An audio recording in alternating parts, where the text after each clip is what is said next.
I am back, y'all.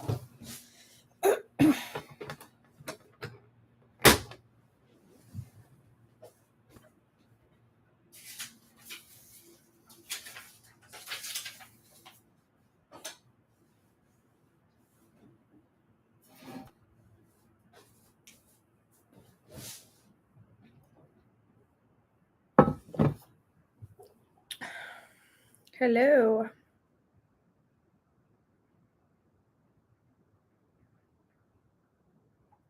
Okay. All right. Let's get to work.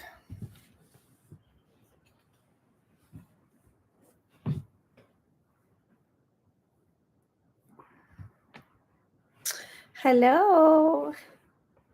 How are you, Sandy? What is this one?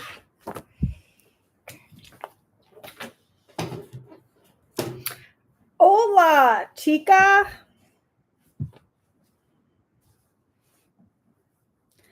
I went to dinner. Well, we went and we got pedicures, and then we went to eat sushi, and then we came back and he wanted to play video games, and I had to work, so I was like, okay, well, I'll just go live again. So I am here. Hopefully I'll be able to finish these. Yay, you did make it. You need to open up that box, Sandy. Play with that serger. Date was good. We had sushi and we went to go get pedicures because our anniversary is on the 22nd. I don't know why I had to think about that, but it's on the 22nd and he's not going to be home. He's going to be in DC. So he goes to DC with his kids for the year, and unfortunately it falls on our anniversary. So we do a little thing right before. We don't do extravagance. I like to save money. And then we go like on cruises and stuff later.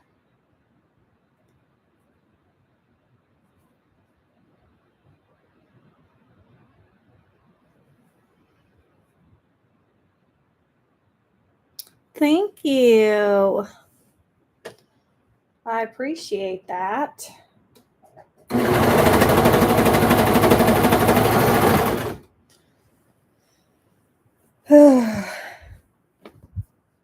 It's always nice to have somebody to talk to while you're working.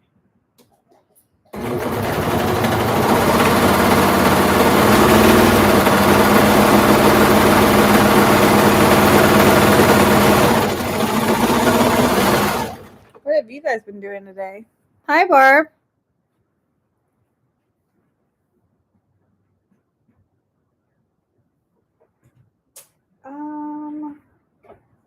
What is going on here?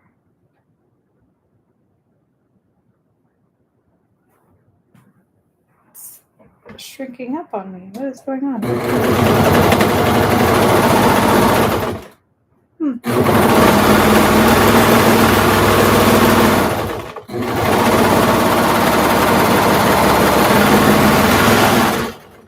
I thought it was shrinking up.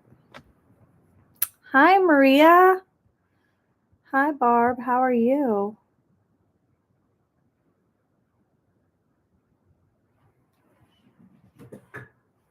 I am working on Etsy orders.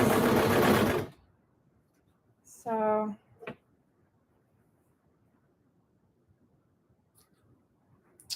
do not know what is going on right here. This is weird. Never done this to me before. I don't know what's going on. It's like the stitches are too tight.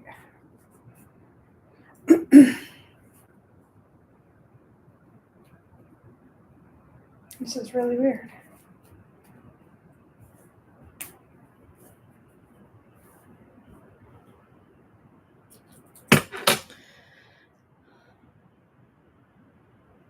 You have to open the box. And then you're going to mess with it and you're going to be like, oh, it's not that bad. Hi, Robin. Ugh, trash. It's over there. What are you making, Char? What are you working on? Let's see.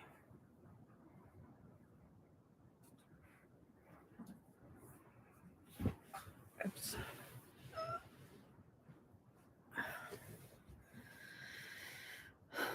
I'm good.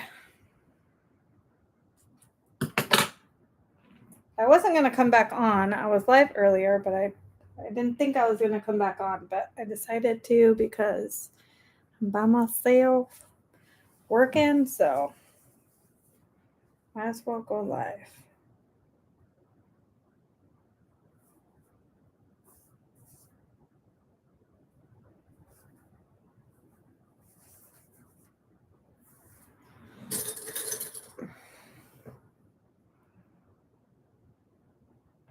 Nice spring collection. I saw the girls doing that. It's super cute.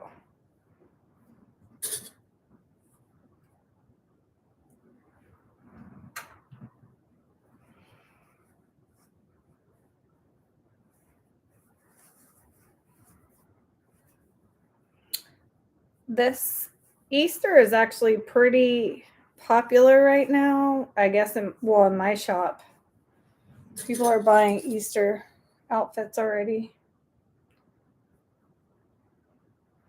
I'm running out of this fabric, so once the fabric's gone, it's gone.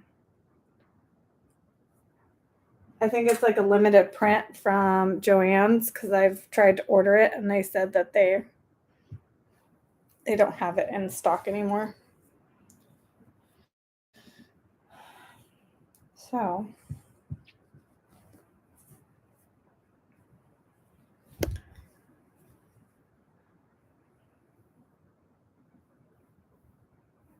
it was so cute.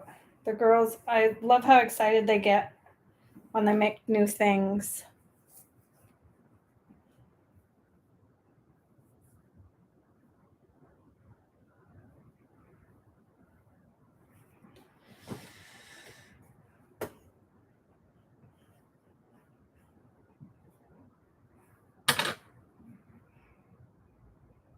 Let me see.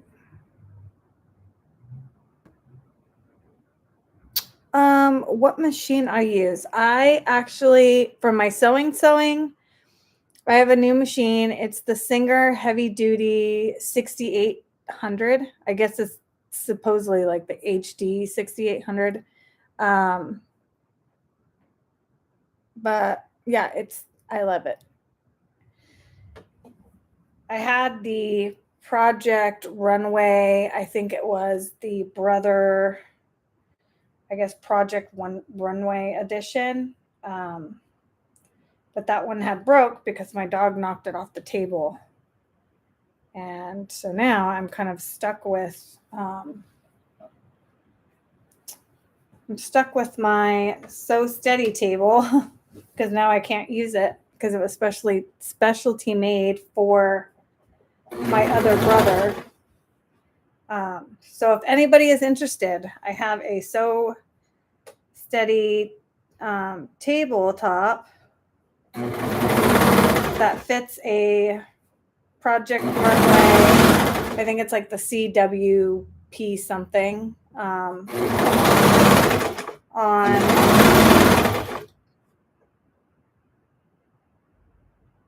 So that table, it's like an extension table. So I'm gonna sell it. So if anybody's interested, since I can't use it anymore. And I'm gonna buy one for the Singer. I don't use it I didn't use it at all, actually. I only used it a couple times. It's a great like quilting clear quilting table. I haven't made a quilt in a while, so.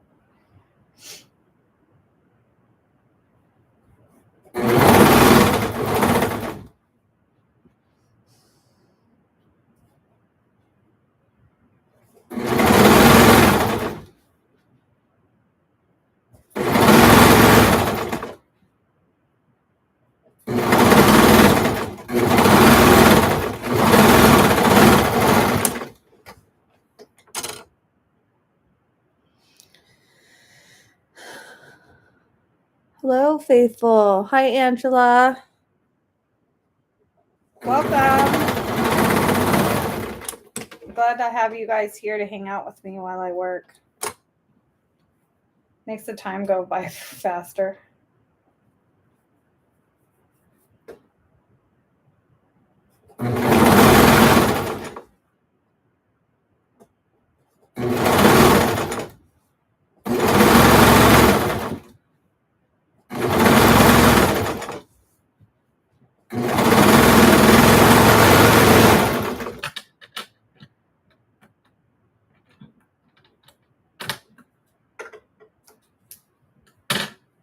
Okay.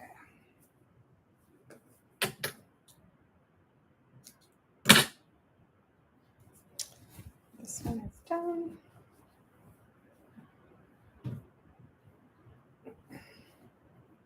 It is cold in my house. So cold.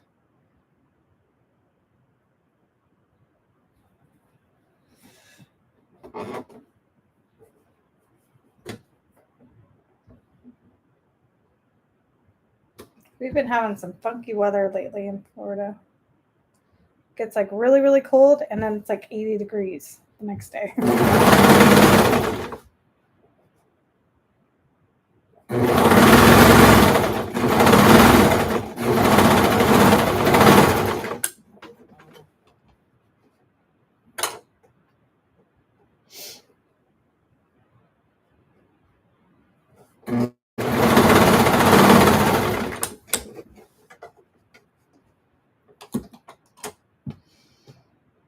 Hello, hello, everyone.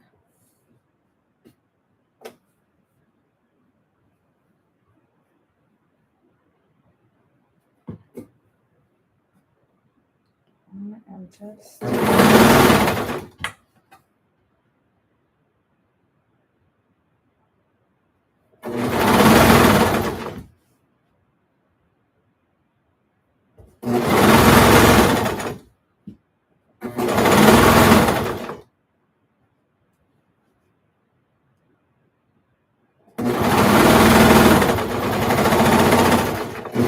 I wish there was voice on here where you can actually like hear other people talking.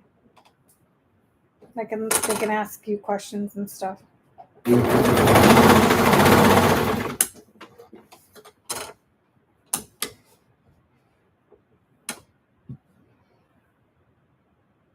Hello, Anna. Welcome back.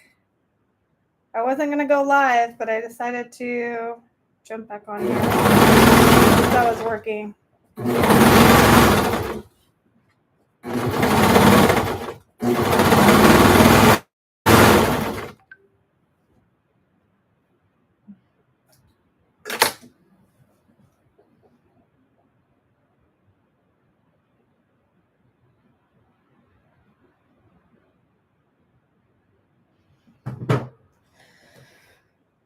Let's see. I will. I can show you how I put on the snaps. I do it a little different than how Amber does it. I actually have a hole punch that I attach to my Camp Snap press, and I do it that way. So for me, it's easier to do it with just the hole punch. But I can show you guys that, or Barb, I can show you that. Or Robin, you asked me.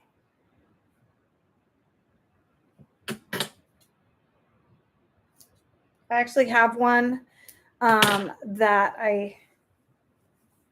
that I already sewed up, so I can show you on that one. And then I'll show you how I press my labels on and stuff too.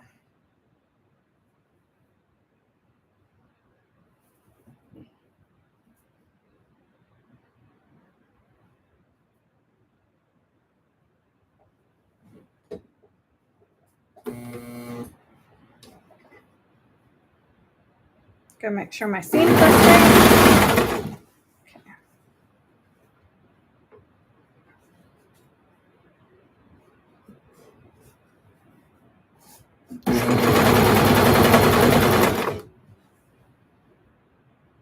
Okay.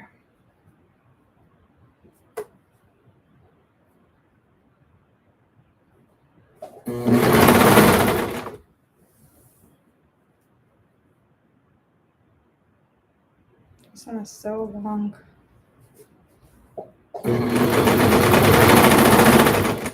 I have to step away from it so I can make sure it's straight, and I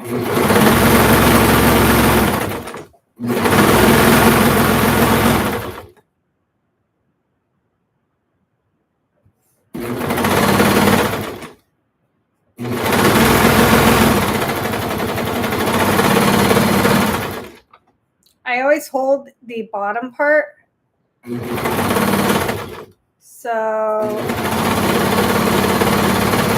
don't end up being short on the bottom, because sometimes when you start guiding it from the very top and you keep aligning it, sometimes you're off at the very bottom. So I always like try to hold it here at the bottom as I'm going to make sure that it doesn't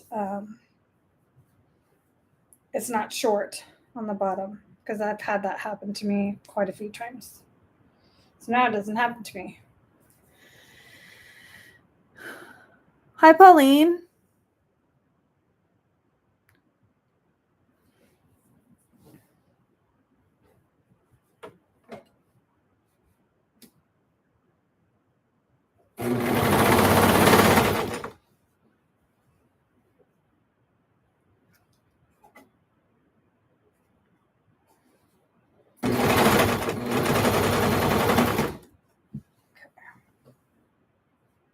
I think everybody sews these different.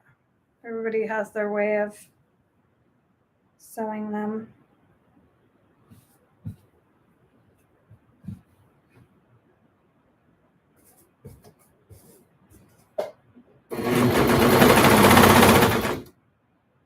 I just kind of guide it.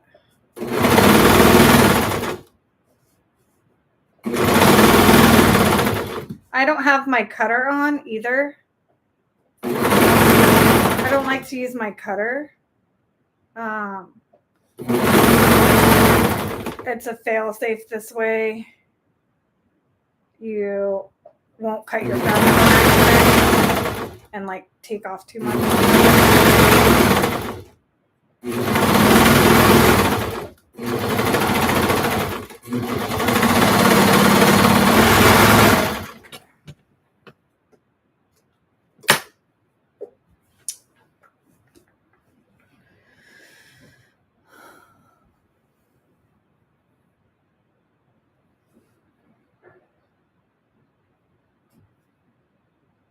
What are you guys working on tonight? Anything?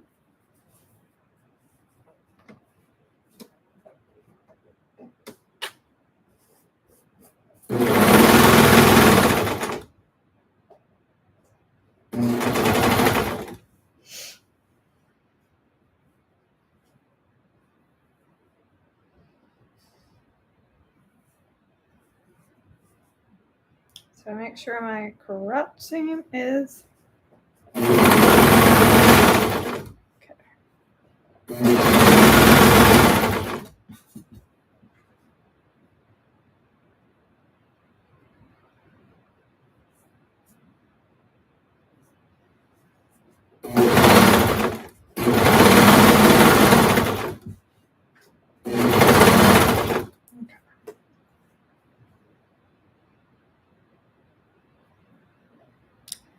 Dress orders and onesies.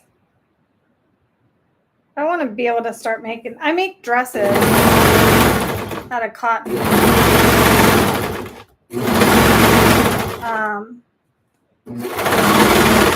But I want to be able to make them out of knit. I can't make them out of knit yet until I have a cover stitch, because it looks just nicer when you're doing all the edging. Looks just way better with the cover stitch.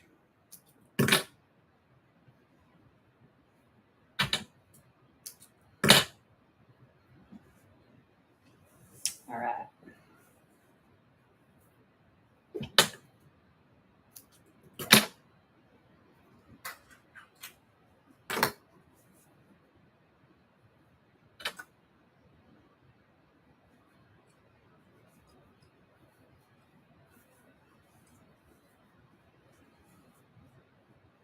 Chillin'. Hello, the crafty Puerto Rican.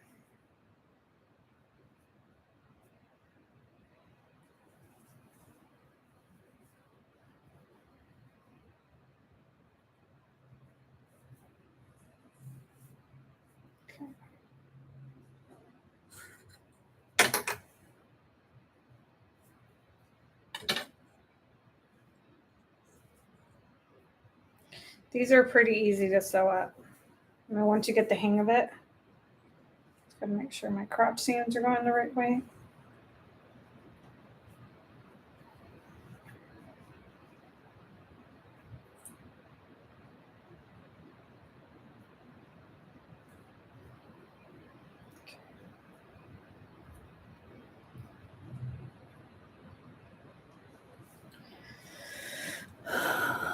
I am making rompers right now. Well, I'm sewing up a lot of rompers actually, for my shop, my Etsy shop.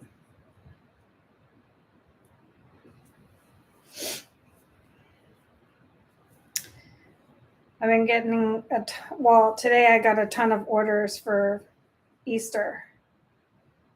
So I'm trying to fulfill those because I don't have my time is only, I think, 3 days for to make stuff. So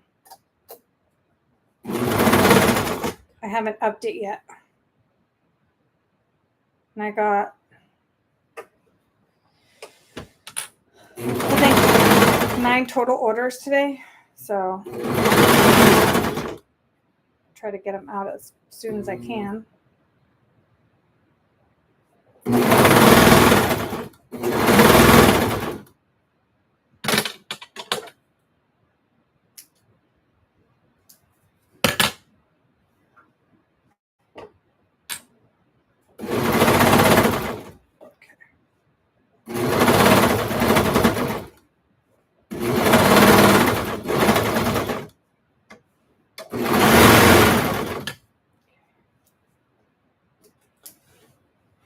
One leg.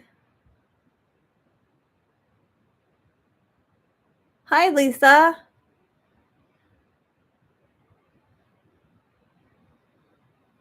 Yeah, rompers are really fun to make, I think. I think they're very easy. For me, anyway. Rompers and leggings. Bummies.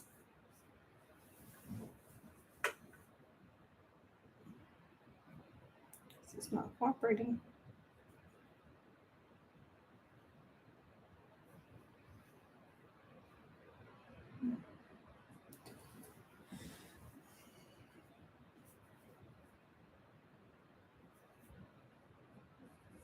Sometimes it doesn't want to cooperate. All right, here we go.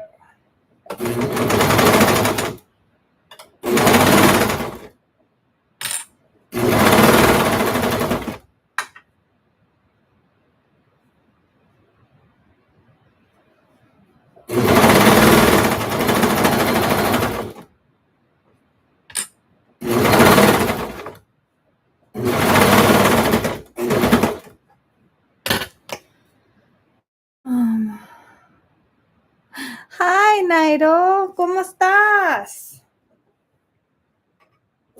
You guys, I was thinking of like doing, I don't know, like doing lives in Spanish and in English because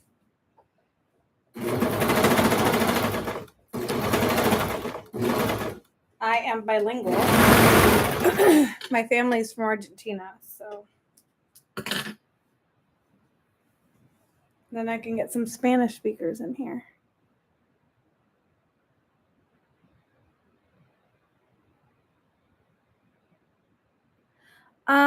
From what I'm gonna get a Brother cover stitch. I just love Brother products in general. I think their machines are really good quality. I had a Brother sewing machine that I had for a really, really long time. That never went bad until my dog broke it. I've always thought that Brothers are really good.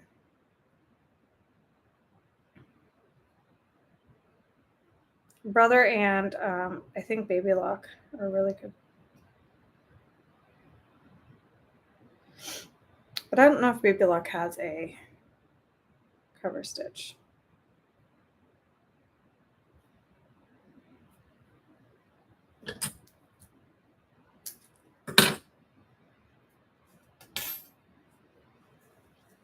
I'm just hiding all my threads. If you see me squinting, it's because my eyes are really bad far away. I mean, you guys aren't that far away, but I can't see too well. Up close, I'm good. Far away, not so much.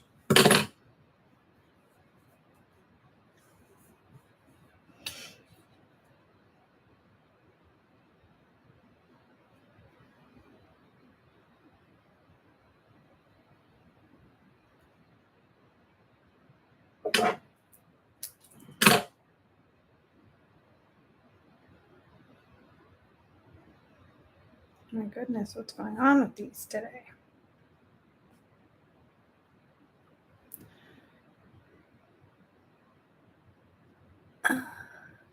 I do, Nairo. I want to do Spanish live. You don't see them too often. Like, not a lot of people are doing lives in Spanish, or if they do them in Spanish, it's only in Spanish.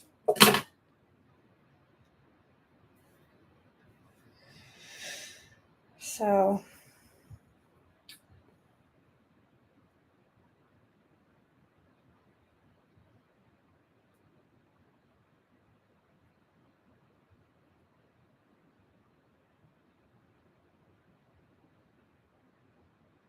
I think it would be fun to do a live in Spanish.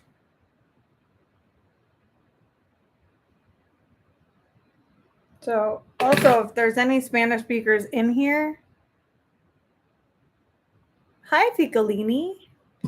And you have a question for me in Spanish, I can answer it. Okay. All right. This one is done. Actually, I think Robin, was it you that wanted to see how I do the snaps? I think it was. So what I'll do is, I think this one's done. Okay, so I will do that.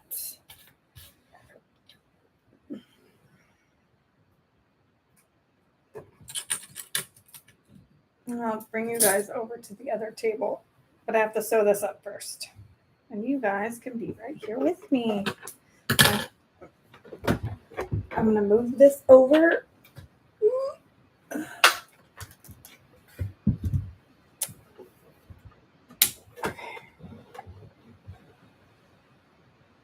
Let's put this back for a second.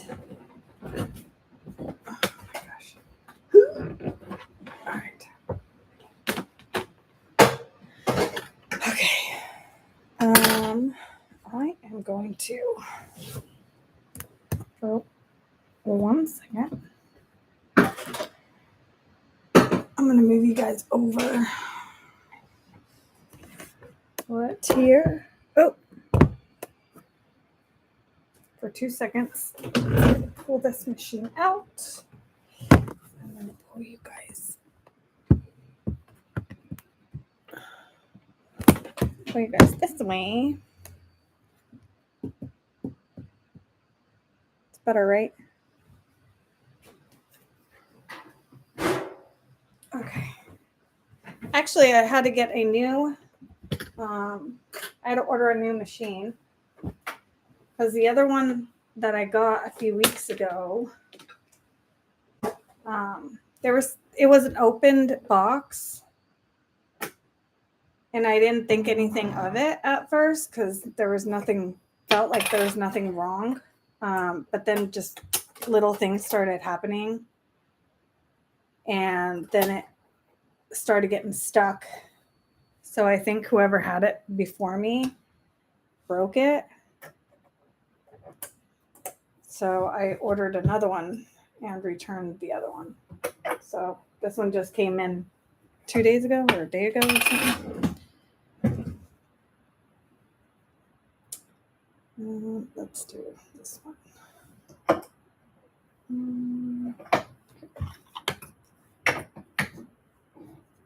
So I have to thread it for the first time. So I haven't used it yet. I have been making stuff. I got a special order from a friend of mine. She's going to Disney here in Florida for her. She has twins and they're turning 3. So I was making them a ton of different stuff, and I'll show you because their stuff is really cute. Here, I'll show you right now.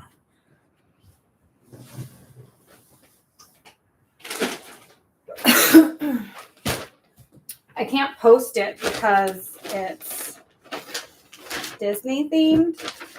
So, but how freaking cute is this? So it's a wide-legged romper. Super cute. And then I made a top. It's a little top. And then it opens up in the back. And then it ties. You have little ties at the back. It's super cute. So that goes with these little shorts that I made. These cute little shorts. And then this one, you guys. Well, not this one. These are just, it's like a little skirt. And it has little stretchy knit pants underneath. There's a little pocket right here. And that's so cute. And then this one is the one I was going to tell you guys. You guys, this shirt took me so long to do. It's so intricate that it literally took me like 2 days. But it came out so cute. I put the little Mickey buttons on there. And it has like little pleats in the back. Such a cute little shirt. I'm going to die when I see him wearing it. But that took me forever.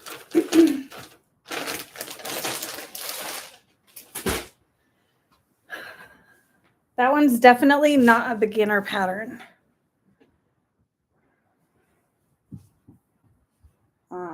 Okay. So how I do these is I fold my So if you can see where the seam is right here, and then I fold it to where my long, so the back part folds forward, and I always put it above that seam. So I fold it like this, and then I fold down, and I align it, and then I sew it down. And I learned this from Amber because she's a genius when it comes to this.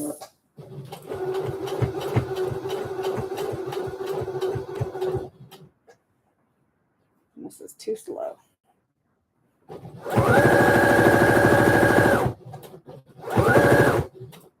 So what's really cool is you can, it has a thread cutting feature that I love.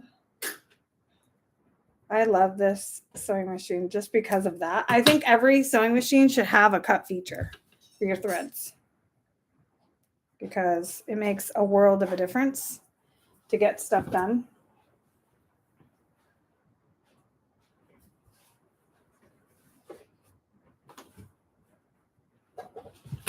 And I kind of use my okay.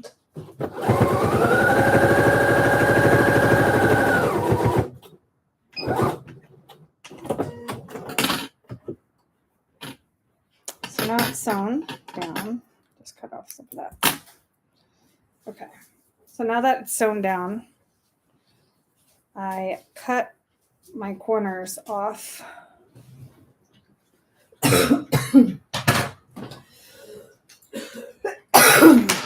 Oh, excuse me. So I just cut my little, I barely snip them so you don't cut the other.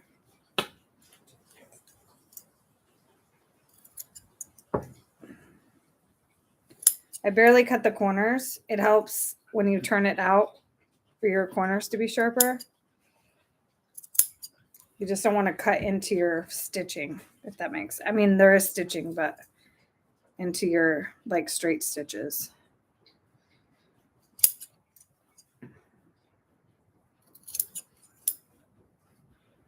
Okay. So I use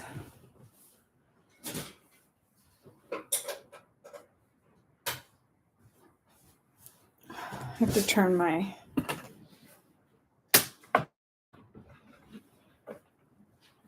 turn on my heat press.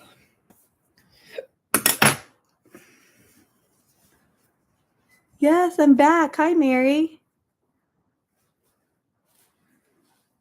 So I'm just kind of pop out the corners just a little bit.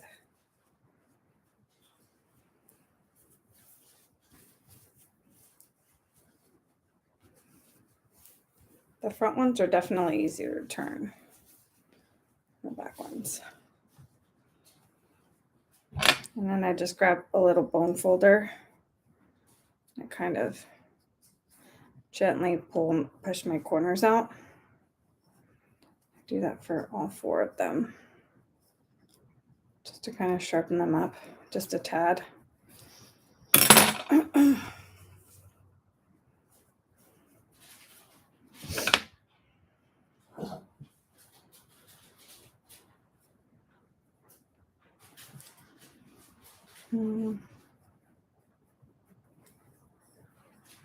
Okay.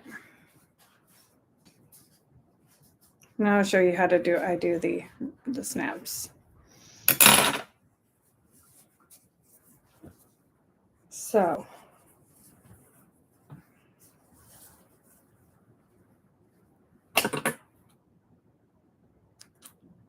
okay.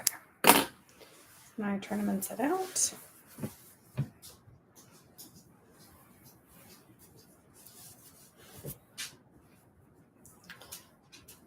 So the reason why I flip the other one on the inside, like the way I do it, is because it automatically will flip a little bit of the front to the back, so you don't have that like weird lump there.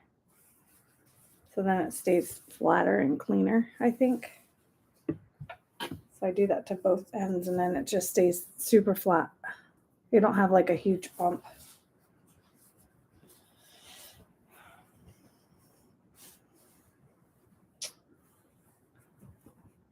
And then on my cuffs, I just make sure that like the inside, this part goes up towards the top. And you kind of just align your corners or your seams and stuff. And I kind of just flatten them out just a little bit just to make sure that they're going the right way. And then when you press it, it lays flat and it looks nicer.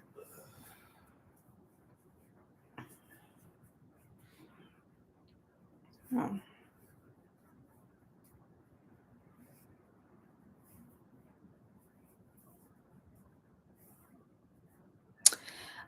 No, this one I got from Joann's, but they are out.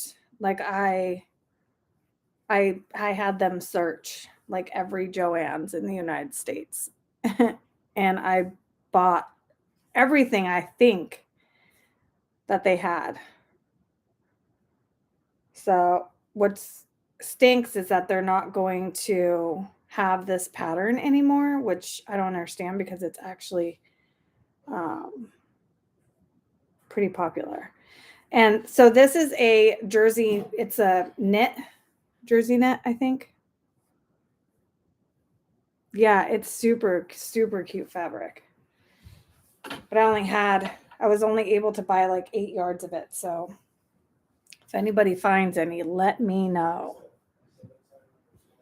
So we will go right over here. My lighting in here is not good.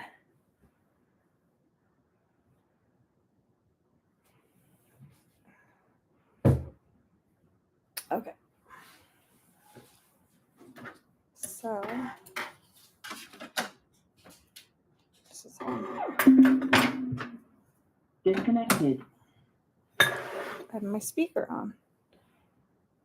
Yeah, I love this fabric so much. It's actually a really good seller right now. Same with my, I've been picking some really good ones lately for holidays. I had this really cute one from, for Christmas. That was like a traditional red and white romper that I had. I think I bought that from Joann's too. Yeah, I bought all my fabric from Joann's. So I make sure that the edges are straight. When I press the first one down.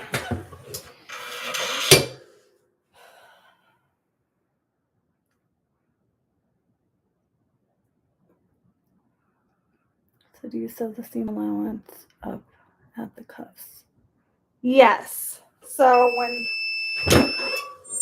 I think the seam allowance for this romper, I think it's 1/4 of an inch. And so my serger does 1/4 of an inch. So yes, you do the seam allowance when you attach the cuffs, if that's what you're asking. So I make sure that they're both laying the way I want them to lay. Sorry. My husband's making lots of noise in there. Trying to do a COVID test. Oh. My husband's, I guess, taking a COVID test right now. He has to take a test for school before he goes on this trip he's going with. He's a teacher. Hey,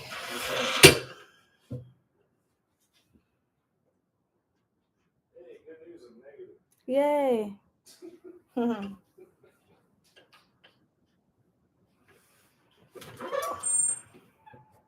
All right. See? It presses down super cute. So then I'll show you guys how I do the buttons. I'm going to bring you guys over here on my table.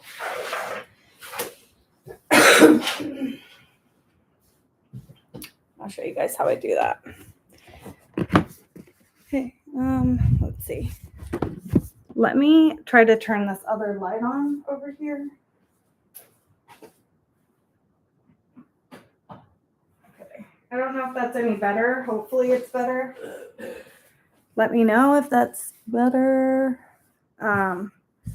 So I'll show you how I do my how I do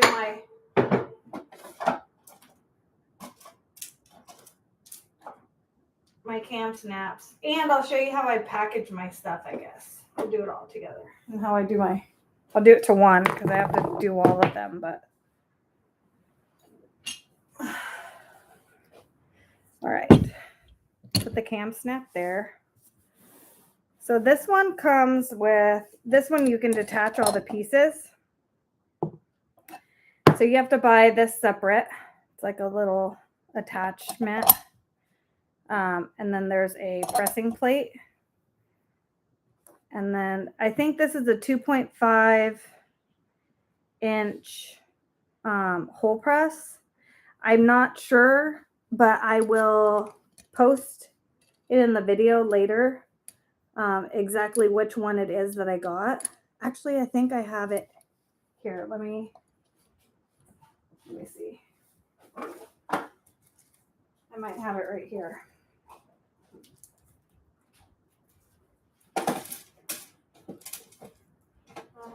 It is. Okay, so this piece right here is called an adapter base, and it's the DK93-KX, because you need that separate.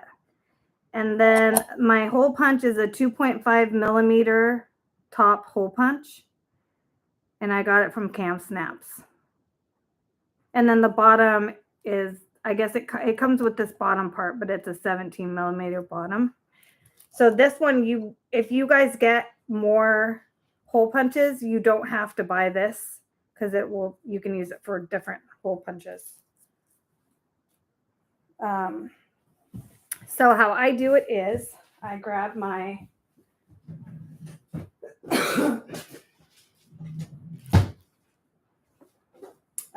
cam presses. I have them in this little container, and then I write down which ones they are. I get all my cam snaps from I Love Buttons on Etsy, or I Love Big Buttons, I think it is. So I do 2, and then okay. So how I snap them, or how I use my hole press, is I fold over and I align it where I want it to be. Make sure it's straight. And then I don't know if you could see that. I just kind of align where I want the button to be. It's hard to do it this way. I don't know, oops, sorry guys. Okay.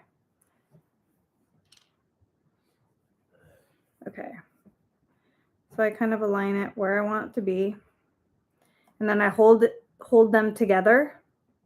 And then I grab one of my snaps and I align where I want the snap to go on both sides. I might try to make sure they're straight as possible, and they're on there like that. And I just kind of push in till I feel the pokiness, I guess, through the other side. Kind of rotate them around. So then it has like kind of 2 indentations, and I just find the indentation and I snap, or I hole punch both of those. And then I do the same thing for the top. The top's easier to see.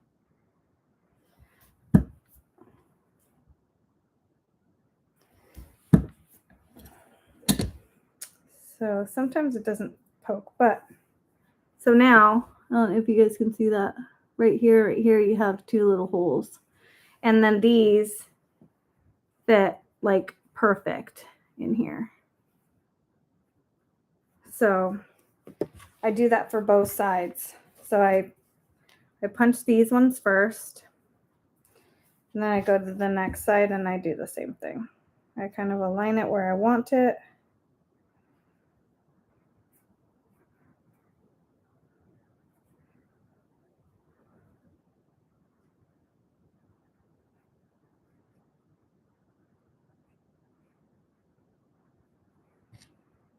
And I attach. Where's the other one go? Here it is.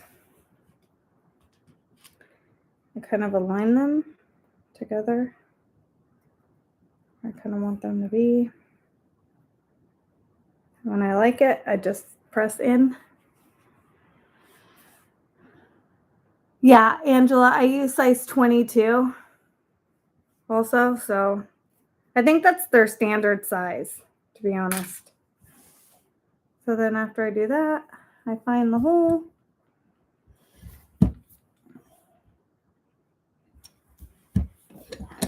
And then I do the same for the top. Sometimes I've had this little hole punch for a while, so sometimes it doesn't poke all the way through. So I just end up vacuuming up later. So then I take this one off, these off, and this out. I attach this. And so you have one for your female end and one for your male end. So I usually do the male end first because that goes on the top.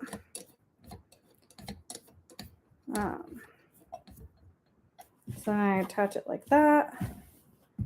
And then you get 4 of them for each side. And then 4 of your male ends. And so I grab one of them and you kind of like push it up in there. And then I grab this one, I poke it through, set it on the little groove. And then it's that easy. This is the part that I dread doing. I don't know why. I just push them down. Then I just do it for the other side.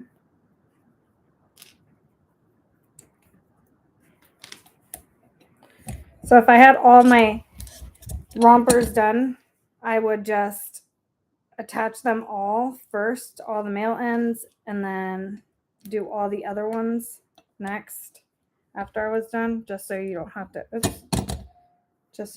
to switch out the tops and the bottoms all the time.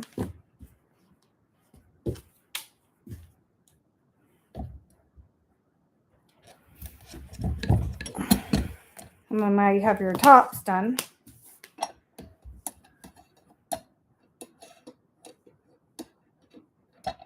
Thank you, Sandy. She is awesome, by the way, too. The lady from I Love Big Buttons. She's super fast. She has really good shipping.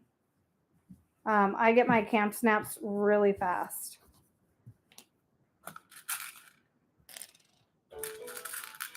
So I get 4.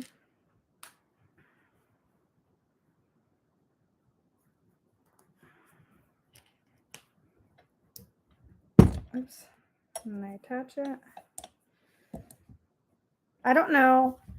If you guys are thinking about doing camp snaps, I would totally say to get one of these snap presses instead of the handheld. The handheld really hurts my hands after a while. I have arthritis in my hands.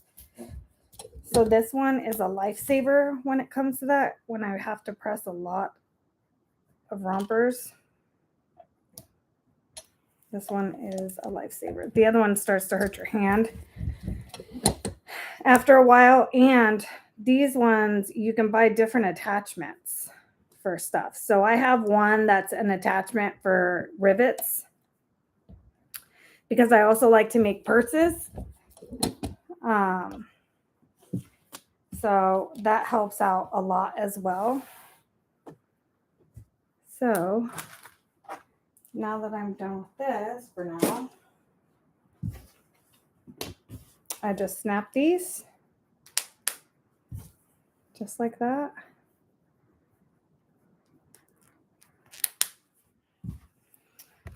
Oh, sorry guys.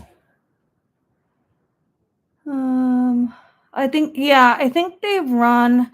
Well, if you guys can buy one from I Love Big Buttons has them too. I don't know what ones they have. I think this is like the emerald one, and then there was a pink one. I got this as a gift, so I didn't get to, well, I guess I did get to choose because they said green or pink or teal or pink.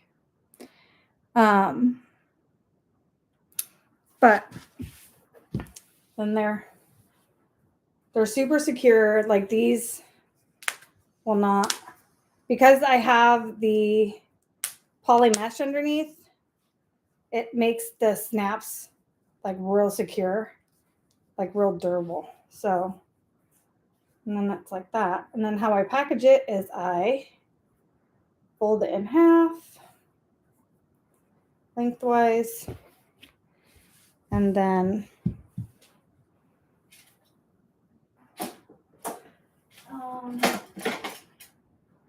oh no, I'm out. Well, that's not good.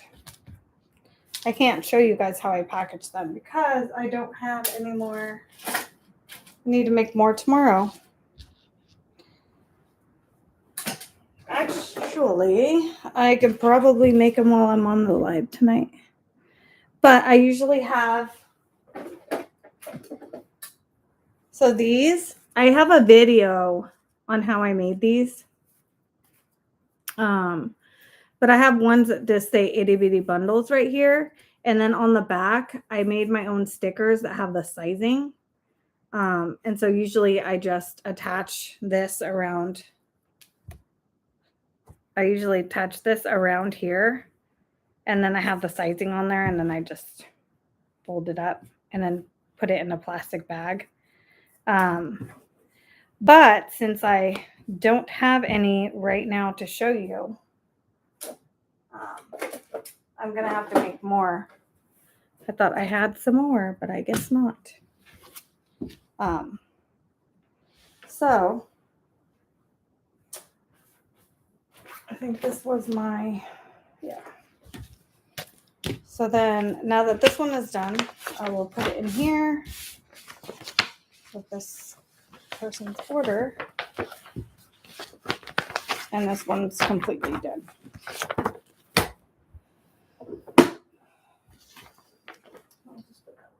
Under there. All right. Does anybody have any questions on that?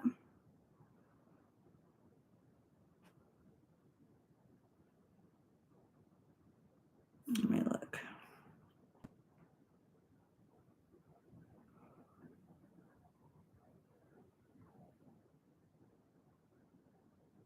No, Sandy, I do not use the pokey thing like Amber. I did used to do that.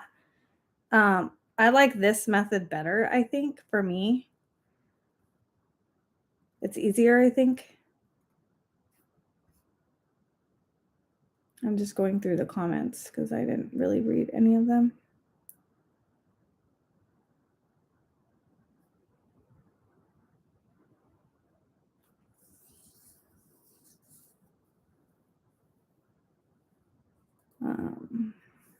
Okay. I think I got it. Okay. So I'm going to put this back. I'm going to put you guys over here. If you guys get sick, close your eyes for 2 seconds. I'm going to swing you guys back over here. is I'm going to start sewing again. Ooh, that is not flattering. Ooh, look at my hair. Okay, so let's go back to here. Okay. Sorry, looks like you guys are in a fog. I'll move it in 2 seconds.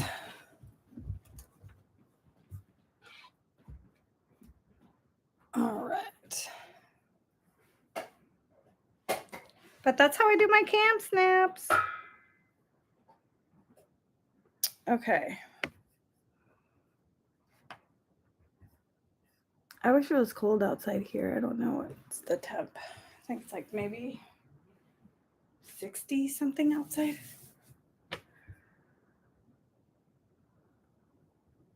Okay. Alrighty. This one is sewn. I guess we will do this one.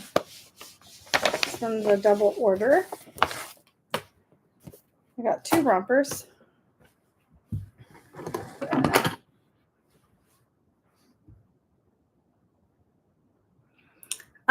No, you don't have to use cam snaps.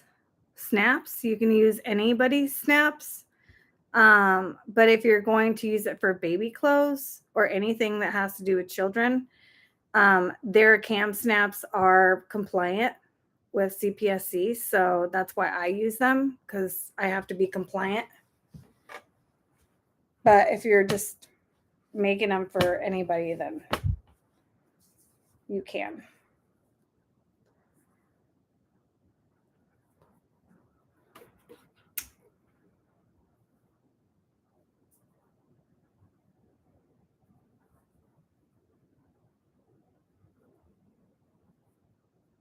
Okay.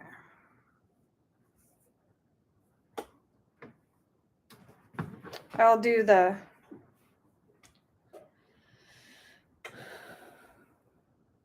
thank you, Piccolini. If you guys want to see how I do my stamp on my fabric and how I do, because I have my, so it's a compliant stamp for CPSC.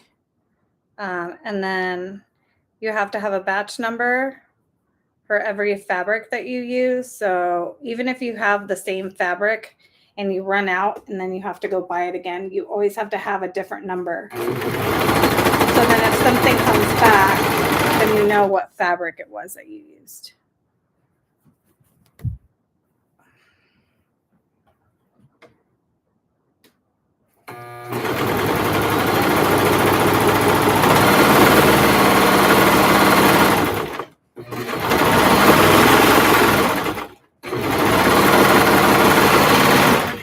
But if you guys want to know more about compliance stuff for CPSC,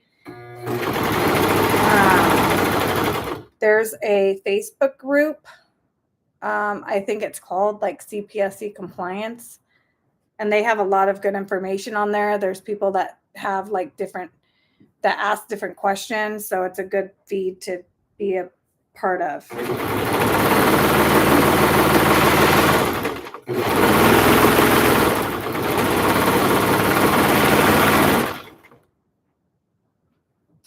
Where did my scissors go? Oh my goodness. Oh, here they are.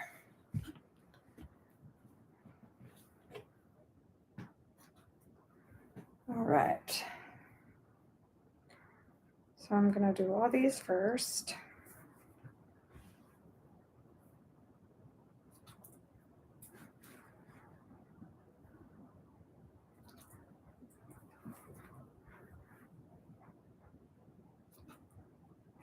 I never really knew anything about the compliance stuff until like maybe 8 months ago. I didn't even think that you had to even be compliant, but you do for children. If you're making stuff for adults, you don't have to be compliant for anything.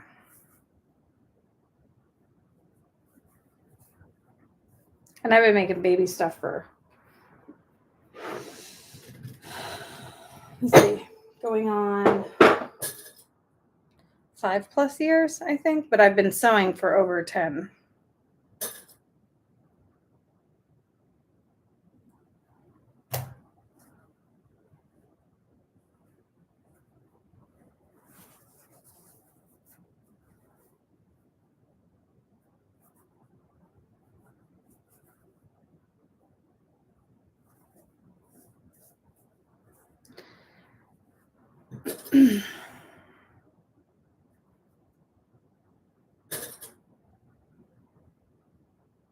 Once you start doing these, you kind of get into a routine. Okay, so I'm going to set that aside. I'm going to do the cuffs for this one now.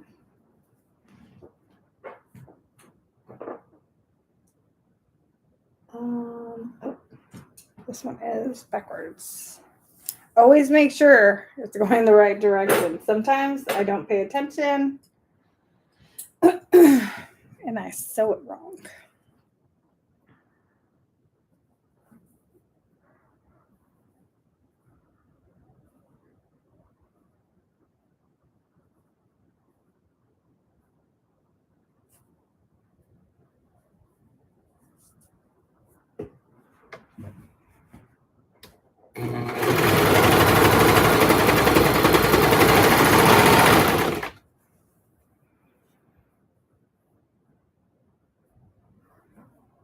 Do you guys have anything planned tomorrow for President's Day? You guys having any get-togethers? I'm not. I'm gonna be alive. But the black hole punch, it's just a 2 point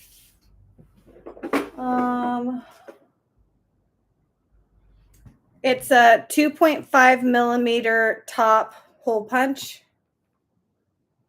It's like this. I don't know if you can see that.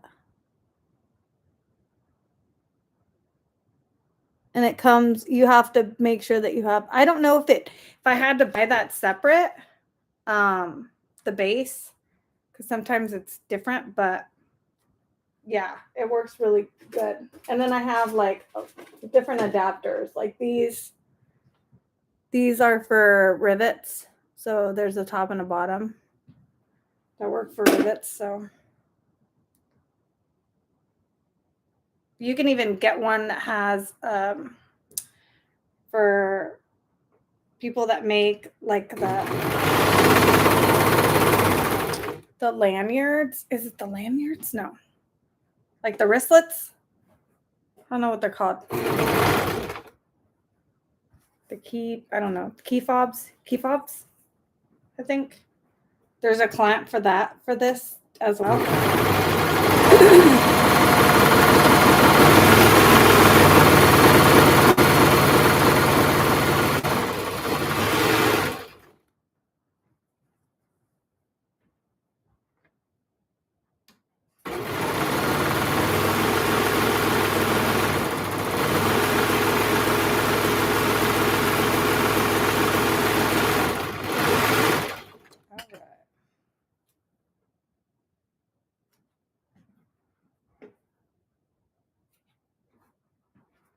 I have to make a little tooth fairy pillow. Probably not going to do that tonight because I have to finish these orders first.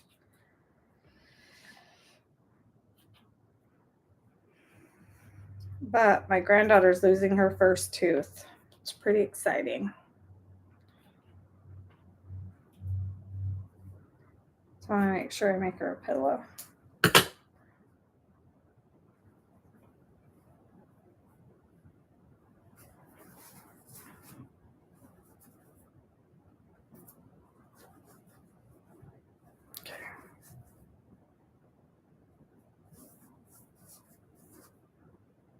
Sure my edges are okay.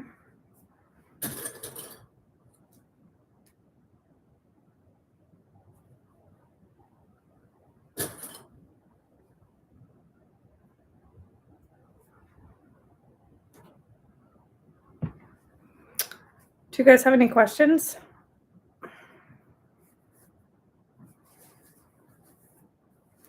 I think I'm going to start doing more lives. Right now, I'm able to do lives, so I'm like, oh, I'll just go live. My grandkids aren't here. They are actually in Buffalo right now with their parents. I live with my daughter, so because I watch my granddaughter. Well, I watched both my grandkids, but one of them is already in school. And the other one now is going to be going to school next year. So I stay home and I watch them here. But when they're home, it's so chaotic because they're yelling and screaming, and I can never go on lives because they're constantly screaming and being kids.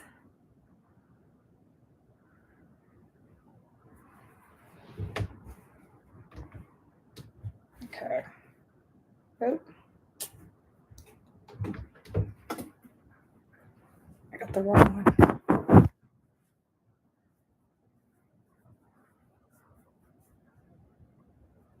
Okay.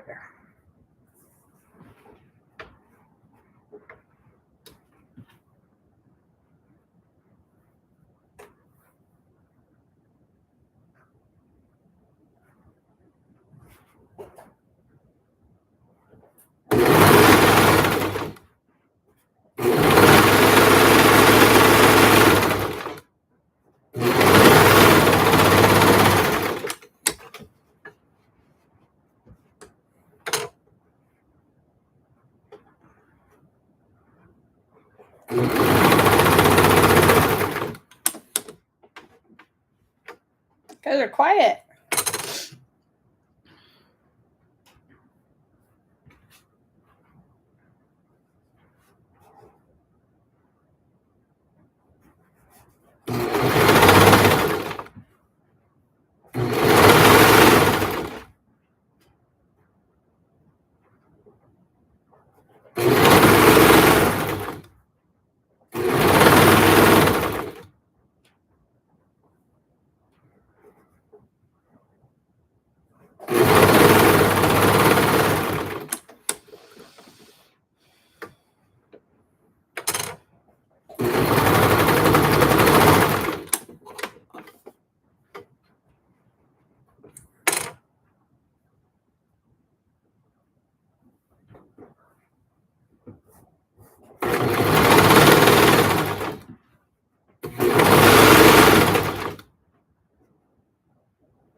Girl, tax season.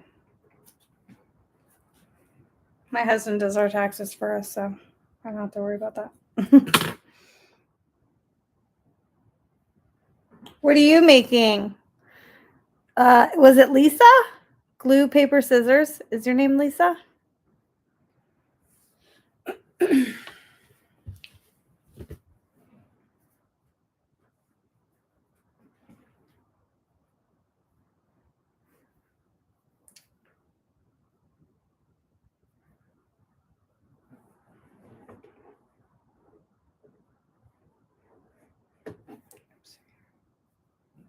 Yes, Lisa. Okay.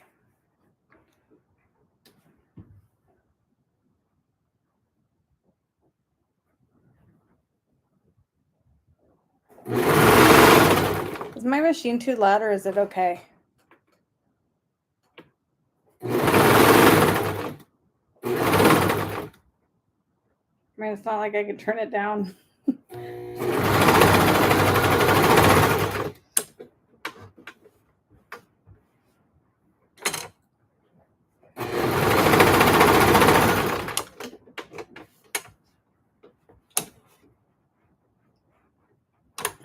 Okay.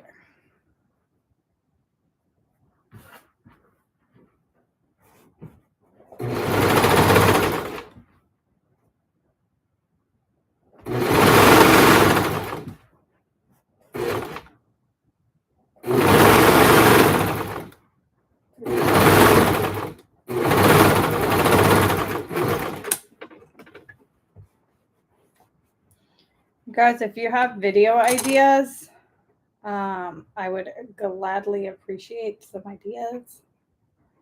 For this.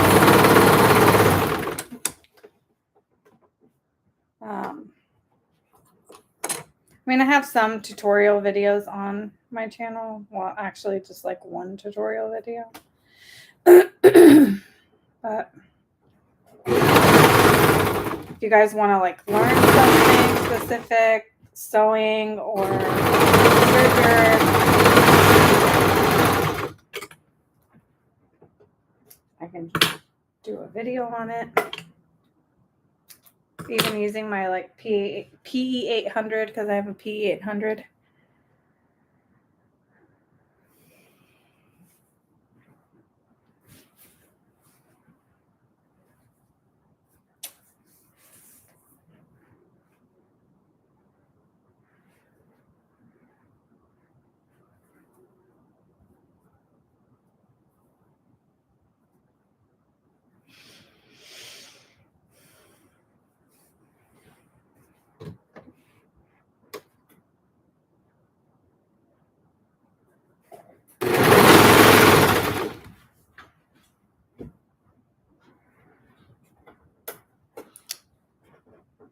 Okay.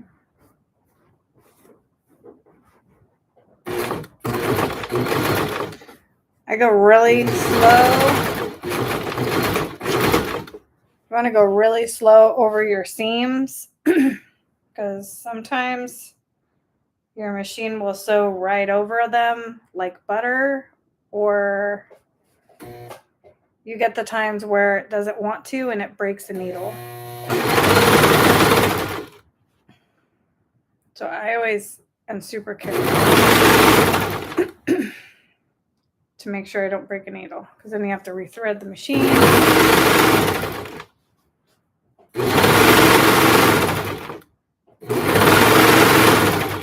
That's not good.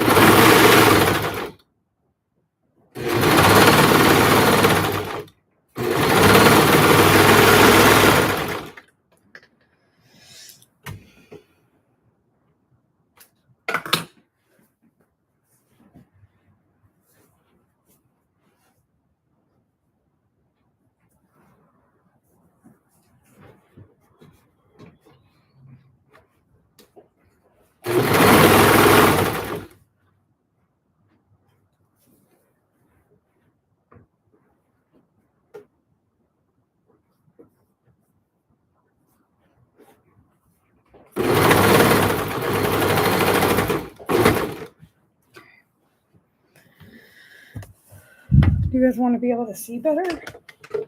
Like to see what I'm doing, I guess. I don't know how I'm.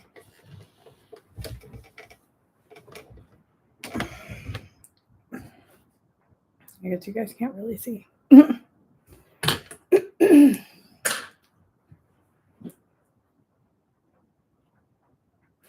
So this is prime example of what I was talking about. So say you're sewing and you have like all your edges aligned and you just align them and then sew, align them and sew without holding the bottom. What'll happen is you'll end up short. So for that not to happen, I always grab the ends and I kind of like align them. And I don't pull very hard, especially with knit. You don't want to pull, because then you'll stretch out and then you'll get waves and it won't look good when you go to sew.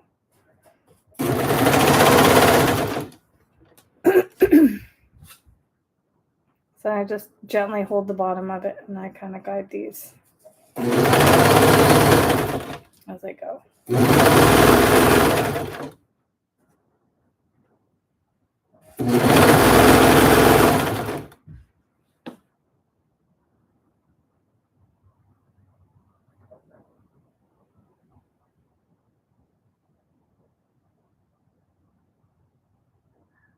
Not to where the 3/8 mark is. Huh? I don't.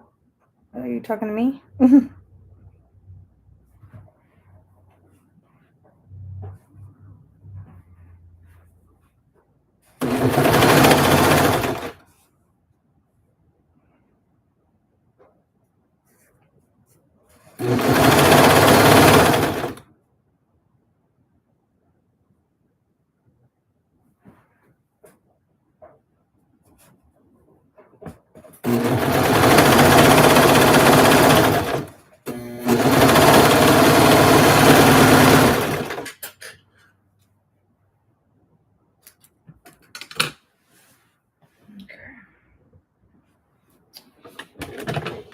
That's just a little forward.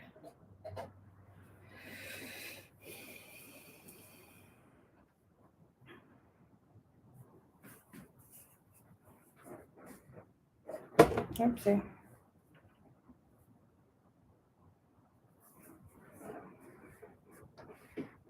It's getting hot in here with that heat press on.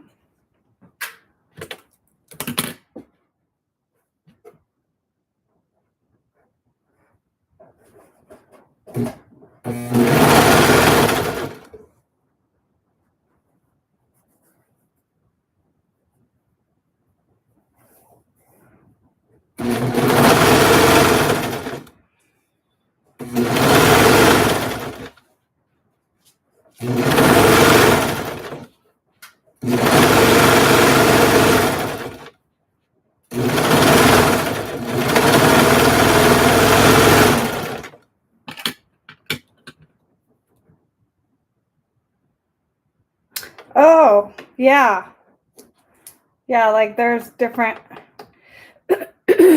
different markings on the plastic. See, with that though, for me, the I don't use the cutter on my machine just because when I like do the crotch seam and stuff, I'm scared that I'm gonna nick it and then it's gonna look ugly. And I'm such a perfectionist that everything has to be perfect. So like I have like there's bummies that I have and I think they're 3/8 of an inch is the seam allowance for those, made by the same maker as these. I think this is, I can't remember, but I have a lot of her patterns. It is the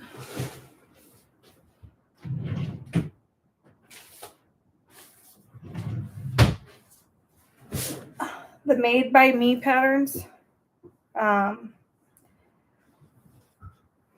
I think the bummies are 3/8 seam allowance. So I could do it on the serger. I cut down the seam allowance on the pattern itself for every single size. So then I can just do it on the serger and it wouldn't be off.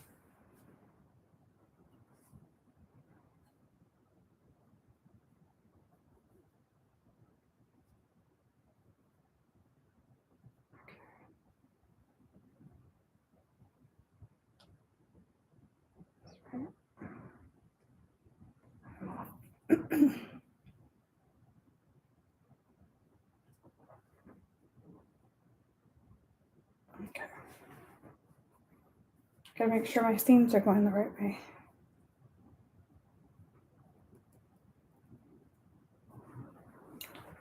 I'm gonna turn the fan on. It's hot in here.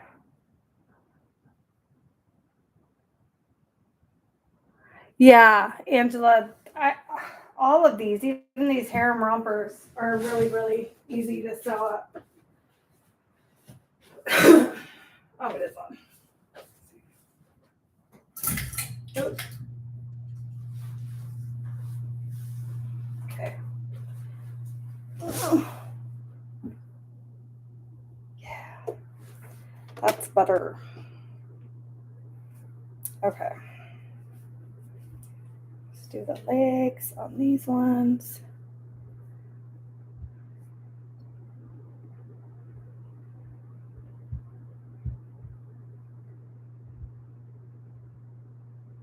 Oh, yeah. Well, I don't cut off 3/8 like I shrink it down to it's only a 1/4 inch seam. But I have done that in the past.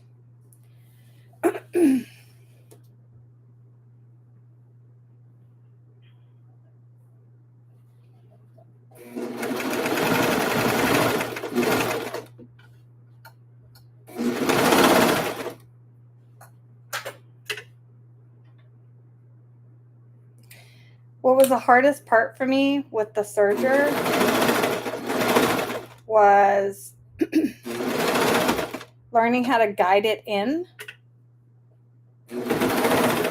and not having wasted, ow, almost got my finger. Like guiding it into the serger where you don't have very much hangover. Does that make sense? So I used to have a lot of hangover from the stitching, and it used to look terrible.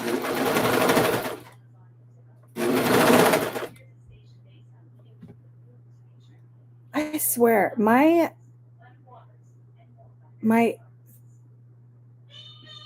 she just starts playing music out of nowhere, like, and then she starts talking to herself. Alexa has got a mind of its own. Alexa, stop. I have no idea what's wrong with that. Like, it does it in like the middle of the night. How creepy is that? All of a sudden you hear it start playing music at like 2 o'clock in the morning.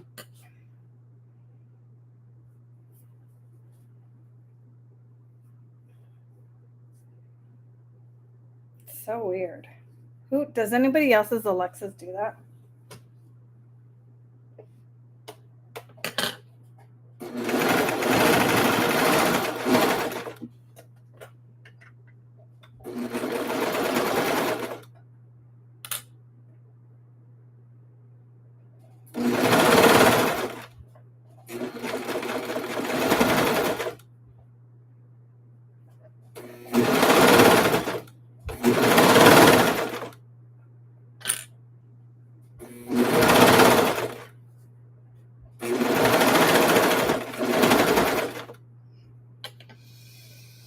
It is possessed.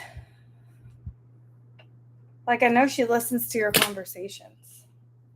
There's got to be somebody on the other end just like listening to you, what you're saying. Because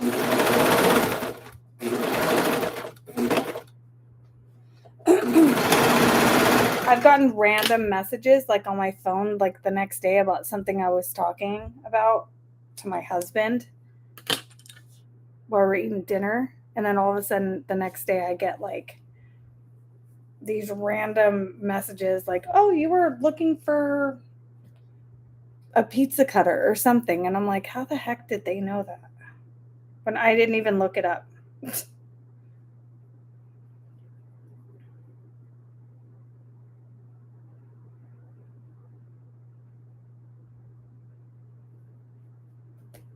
So strange. No, it's not even the music I like. So I listen to country. I listen to, well, you know what? I have an eclectic taste of music. I listen to all kinds of stuff. But mostly I listen to country.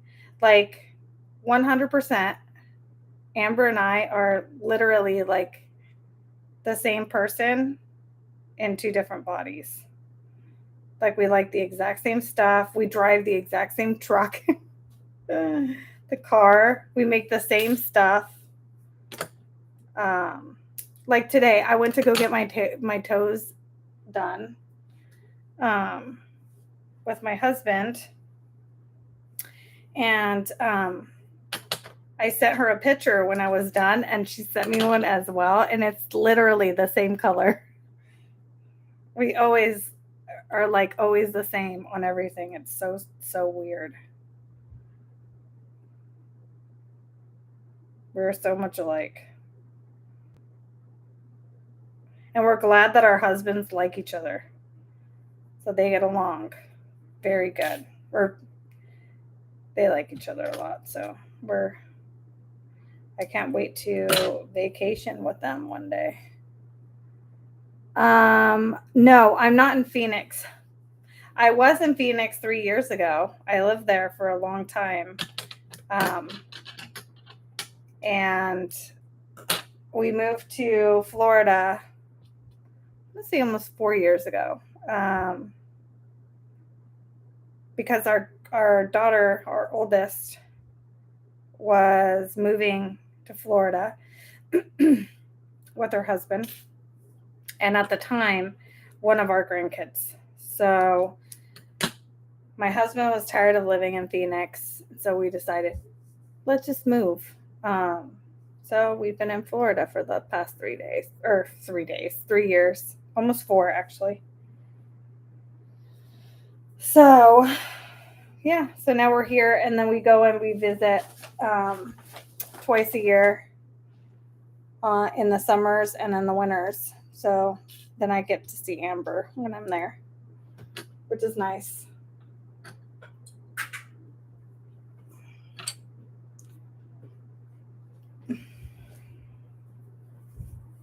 There's not a time that I wouldn't go to Phoenix and not see Amber unless she was like on vacation or something.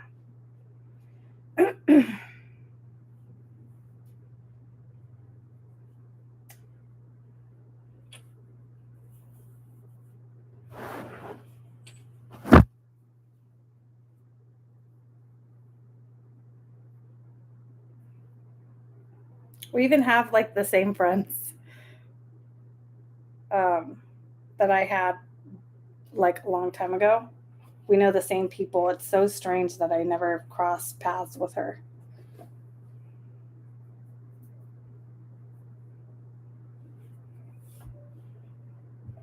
I mean, we probably crossed paths sometime, but we didn't know each other at the time.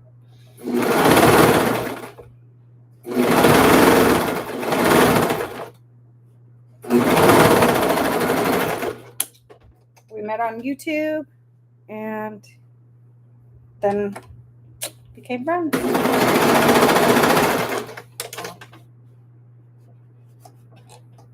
So that's the story of how I met Amber. So now we're besties.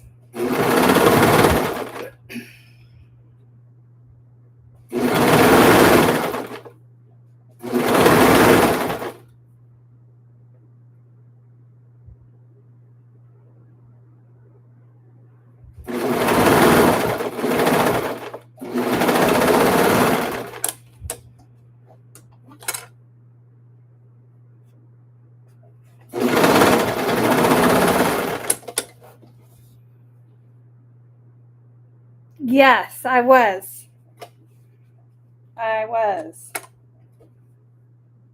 We made mug rugs at her house.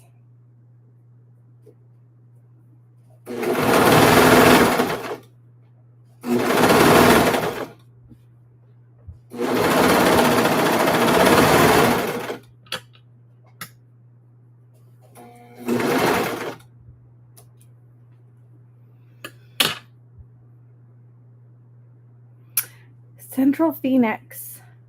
About like where? Like Camelback? Central Phoenix? Around there? Or like downtown?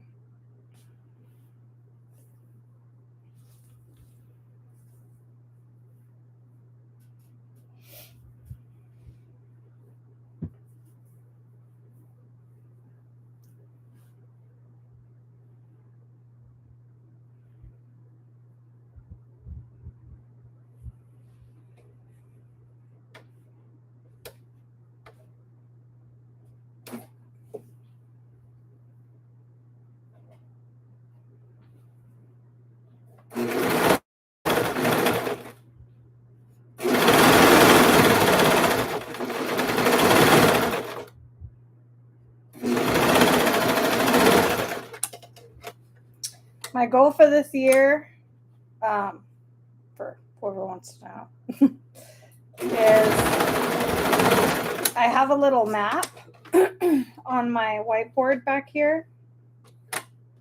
and it's a little scratch off map. So for my goal this year is I want to be able to have something that I've made in every state in the United States. And then I also opened up my shop worldwide.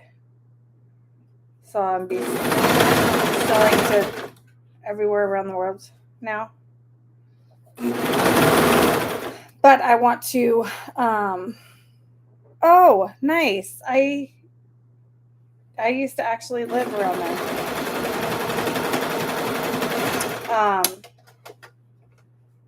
I used to live off 7th Street in Camelback.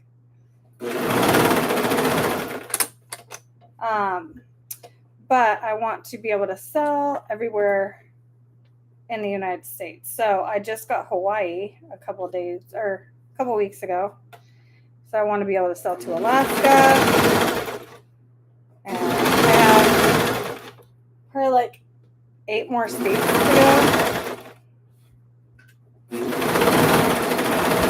And I would have sold to every place in the United States. It's kind of exciting to know that you have something that you handmade, at least in one state in the United States.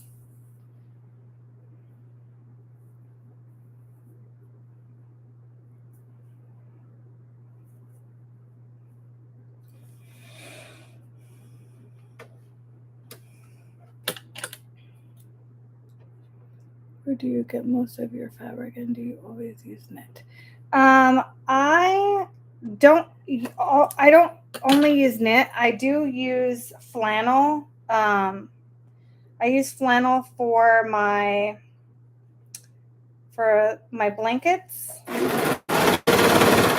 for my bib aprons, and my burp cloths. What else do I use it for? I also sell washcloths, like I don't know, they're called like unpaper washcloths or whatever for babies. So I make washcloths out of my scraps, which are a good seller. What the heck is going on here? But yeah, I usually use knits or flannel. I do cotton too because I make a lot of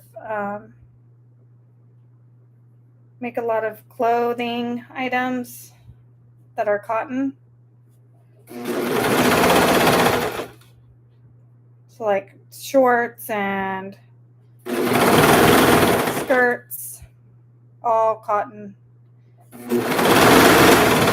The only thing I use my knits for is to make my rompers, my leggings, and my bummies for right now until I get a cover stitch.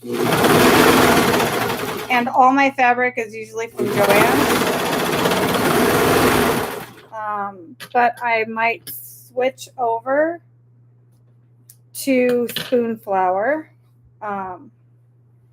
and do their fabric there, just because when I have a very popular print in my shop that sells very well,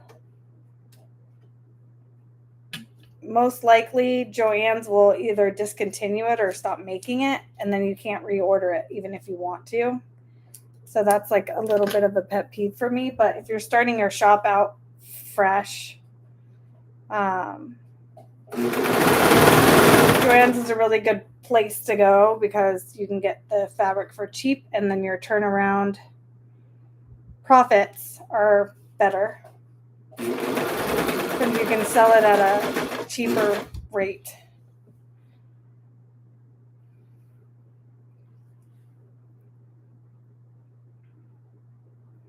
Mostly all fabrics you see me using, I get it at Joann's. And when I do get the fabric, I usually get the pop, I usually get Pop. It's like a Pop brand. I don't know if it's really Joanne's brand, but it's kind of hard with some of the knits because some of the knits are like really thick and some of them are really thin. So you're not getting consistency with the fabrics. So for me, I want to switch to where I have consistency with all the fabric that I have, because like this one's thinner. This fabric is way thinner than this one that I just made. Like this one's thicker and it's more stretchy. So sometimes you have to fix the settings on the serger. And thankfully with this one, I don't have to. But sometimes you do, and then you get a lot of waviness if it's like too stretchy, and then it looks terrible. So if you go with spoon flour, you just have one consistent fabric that you just have to set your serger to one position and then not have to move it.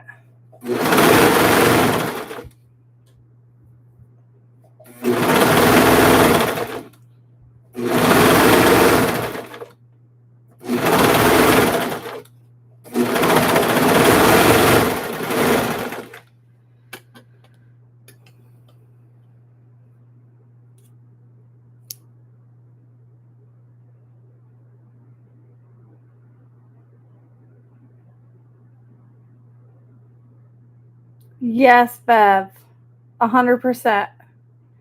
I have, so right now for this print, I think it's in like 20 people's carts right now. But usually like they'll save it and they'll just kind of shop around. And if they see either something else or they come back later, to buy it. But yeah, I would be out of this fabric already, but I have like five more yards. I think about 14 or 15 yards of this, and I'm already down to 5. And it's not even Easter yet. Like I still have 2 months. Well, yeah, close to 2 months. And this is almost gone.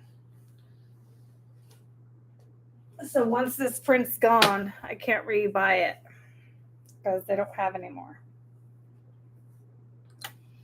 And it's a popular one.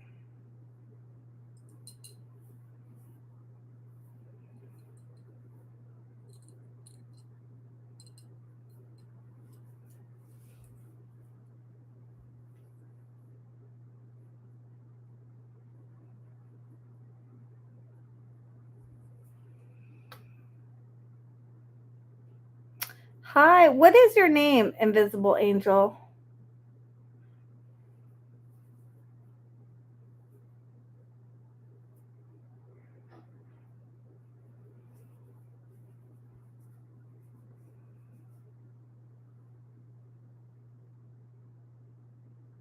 I just opened my shop last month.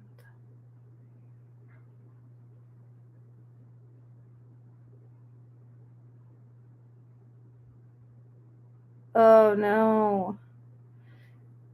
Yeah, it's kind of hard, especially with spoon flour. You kind of have to gauge on how much you think you're gonna sell. Like it's hard on certain patterns that I'm not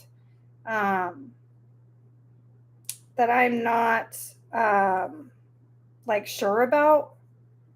I end up selling like hotcakes on my site. So it's kind of like a hit and miss. Ones that you really do think are gonna sell don't really sell, and then ones that you're not quite sure about end up selling really good. So it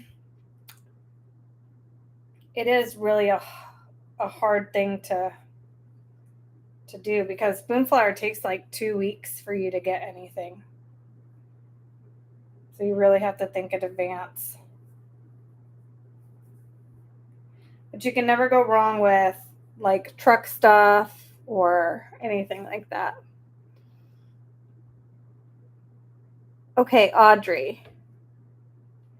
Thanks for being here.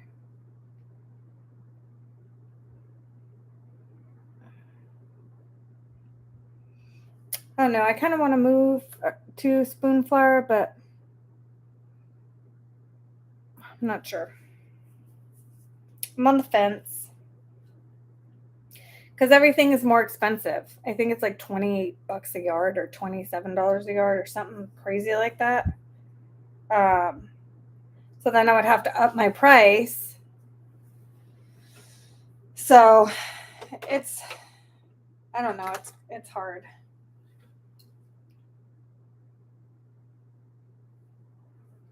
But then I'm also at the point now where I can draw also.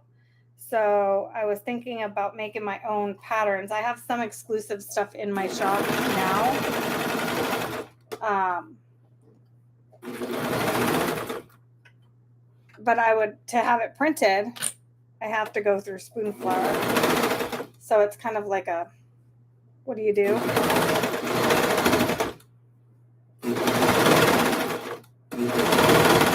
I have a few like exclusive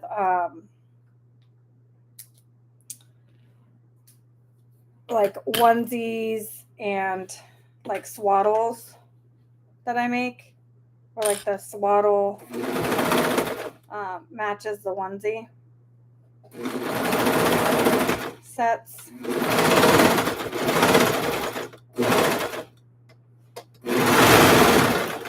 I'm telling you, people love exclusive stuff that nobody else has, that they can only get from your shop. It's always good to have exclusives. That sets you apart from other people. Then you can't have like certain people, selling the same stuff as you. You're the only person that's going to be able to sell it.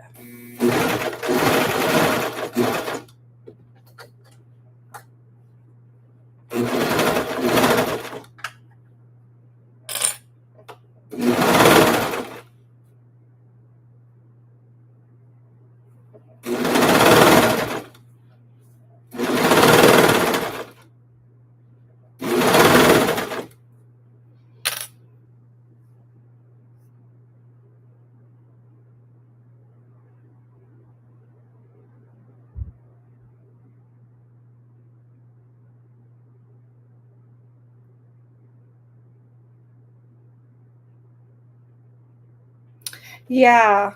I don't know. I was going to ask Amber if she does that. And if it's worth it or not. Because she buys a lot of fabric in bulk sometimes. So.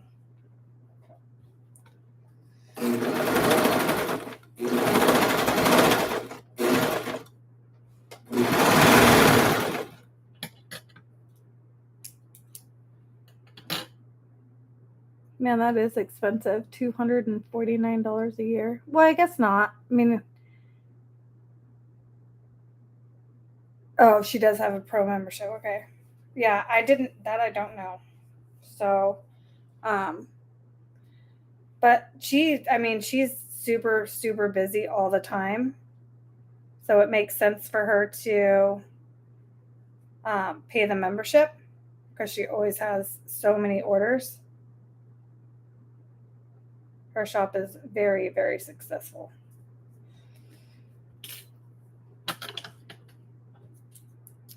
I want to be there one day.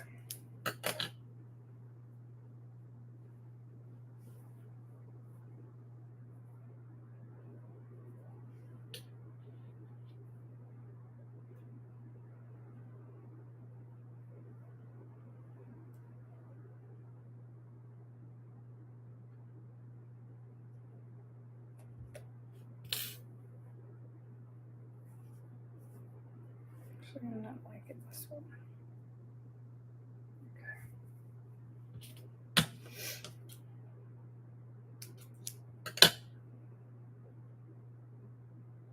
Oh, I know, Angela. I want to have her sewing studio too. For sure. It is, and it's so much bigger in person than it is just seeing it on her lives. It's so much bigger.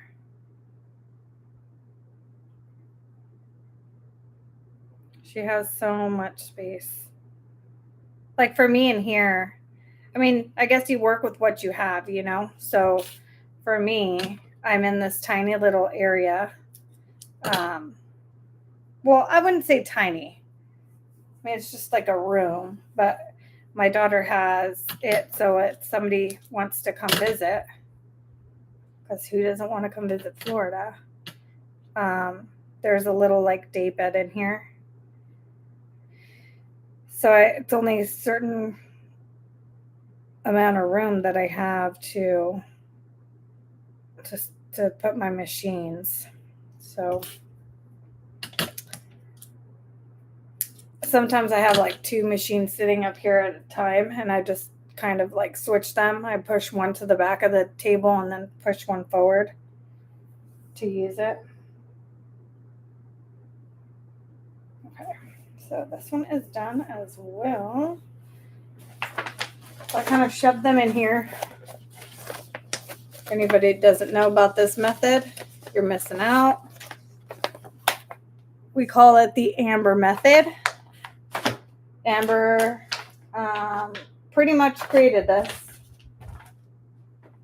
system of putting your orders in these little like I don't know, they're like shop envelopes. Keep your orders all together. Genius.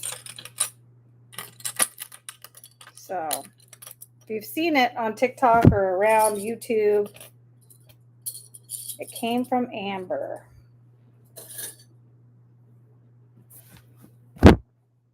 She is the genius behind it. I think everybody uses the Amber method mostly.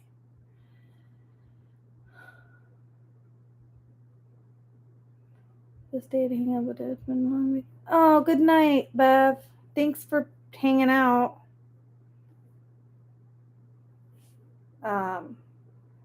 But I love it.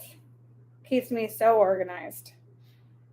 It's kind of cool to see it like everywhere. TikTok, on YouTube, everybody uses the Amber method. I think Liz is the one that made it the Amber method, or named it the Amber method.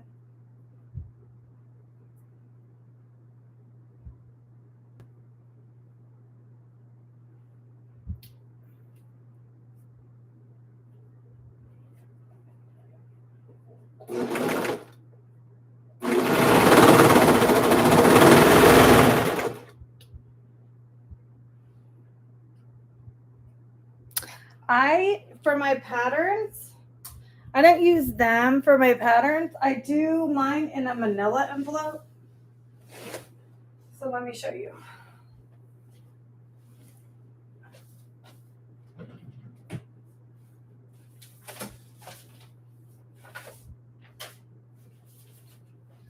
So I do mine in here. Oh.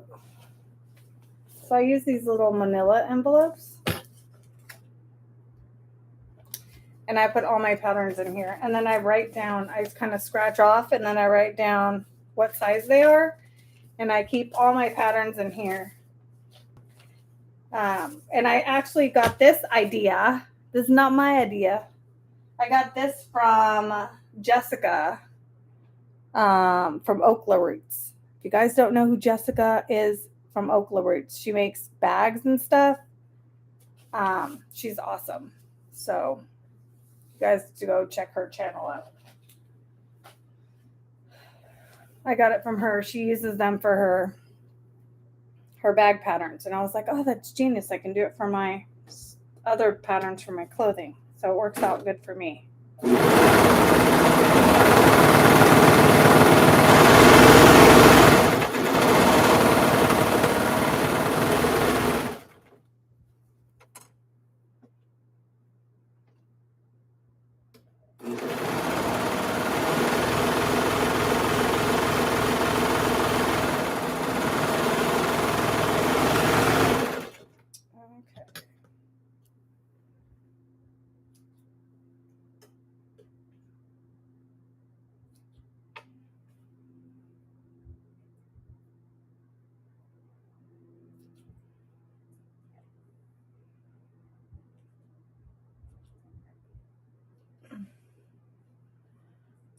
As much as I spend at times, I might as well order better fabric from Joann's. Yes, I spend a lot of money at Joann's. I actually have so much fabric that I don't even use. So if anybody is interested, I have fabric for sale. I have a lot of flannel fabric. I have some bolts of fabric and flannel. So if you guys are interested, message me on like Instagram, or you can message me. I have a Facebook, it's Itty Bitty Bundles also. I'm trying to get rid of some of this stuff because I have too much. And I have nowhere to put that.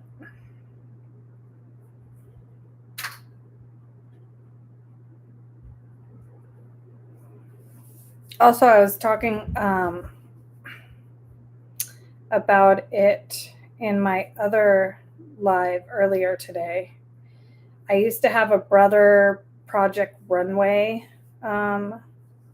sewing machine. My dog broke it, kind of attached him, like, I don't know, he scared himself, and then his leg got caught in the cord and pulled it right off of my table. But I have a Sew Steady table, one of the clear acrylic attachments that's specially made for that sewing machine that I have for sale. So if you have the Project Runway, I think it's like this PW something. I have a table that's specially made for it for sale.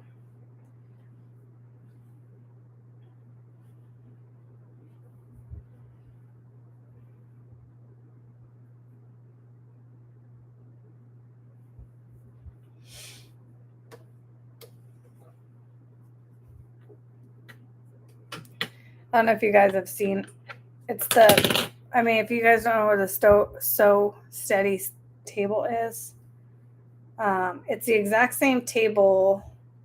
I think width and dimensions is the same as the one that Amber has that she uses for her blanket. It's that clear attachment table.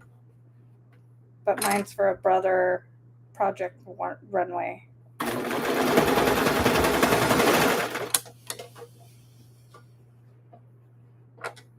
I have to buy a new one for my new my Singer heavy duty 6800.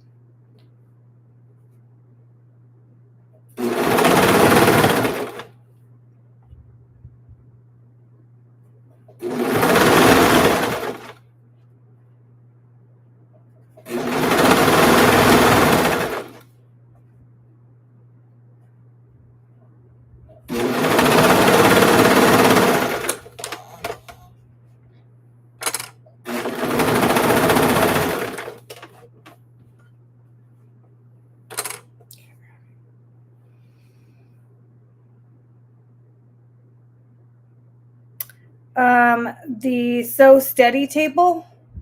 Is that what you're asking? I think I bought mine at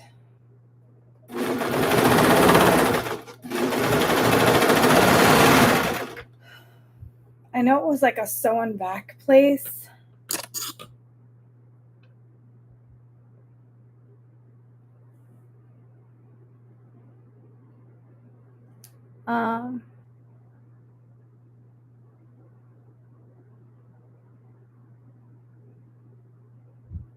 Oh, the Sew Steady. I don't know off. Actually, let me look because I think I have. Oop, and my computer's going to die, so I'm gonna plug you in. I think I might have the receipt for it. Let me plug my computer in first.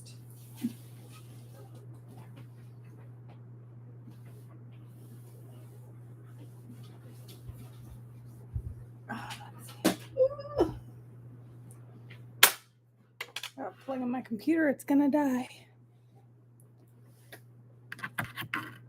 I can't wait to get 1,000 subscribers so I can use my phone.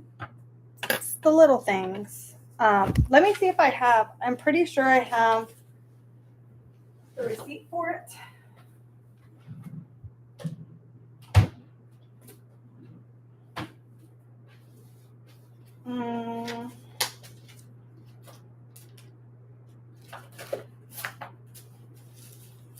I saved all my receipts.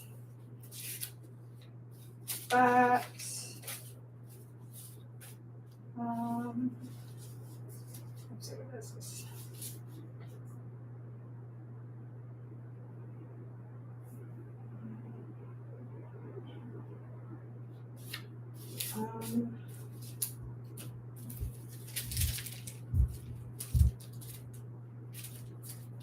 I thought I got it in here. I might not.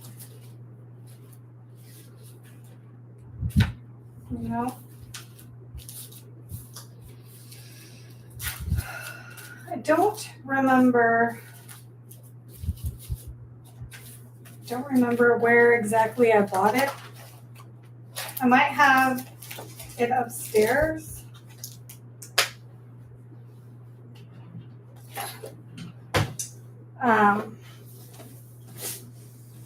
Let me look really quick. Ooh, don't step on that. Let me look really quick and see if I can find it for you.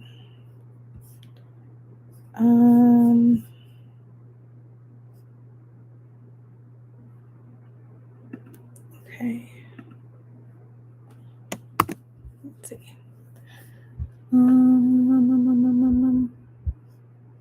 Sometimes I have it in like my sewing stuff.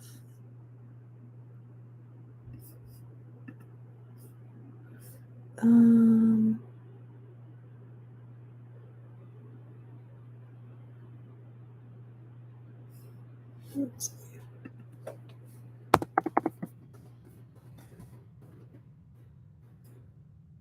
I think I bought it like at a. I can't remember. I think I bought it at like a sew vacuum place.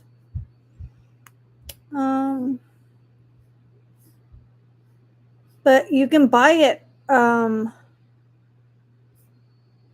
sewsteady.com. I think. I don't know where I got. I know I got it from an off place, and then they had to like send it out. I think I bought it at Sew Vacuum Express, maybe. Or Sew Vac Direct. I don't remember, but you just look up Sew Steady Table, and there's a lot of places that have it. I think you just can go directly to sewsteady.com and purchase it from there.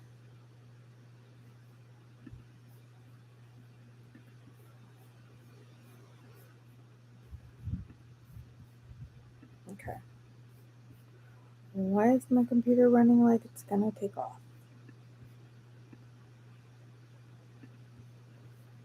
I don't know.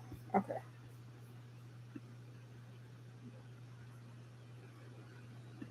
Let's turn some of this stuff on.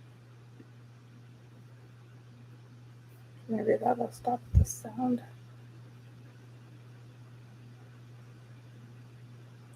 So the exact name for it is just the Sew Steady Table. It's just a Sew Steady Table, and when you go on either on a Sew Vac site or on sewsteady.com, you'll just say either like what machine you have. And if it's not in there, you just tell them exactly which one it is. I think it was 100. I want to say I think my table was $150. And it is, I have it down here, so I'll just pull it out.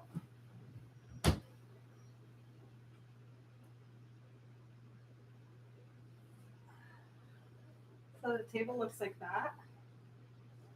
It's got feet that attach to it on the bottom, but I have them in my drawer. But it is, let me see. It's about 24 inches long, 24 by 18 by 24, I think. Rough estimate. It's 18 by 24. It doesn't have, it's just the table. It doesn't have like a tray or anything underneath it. It's just by itself.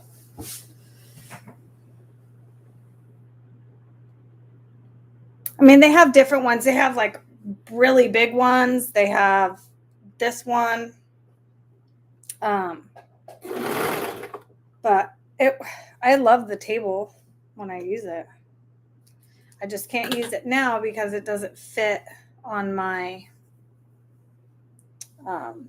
with my serger or my Singer that I have now.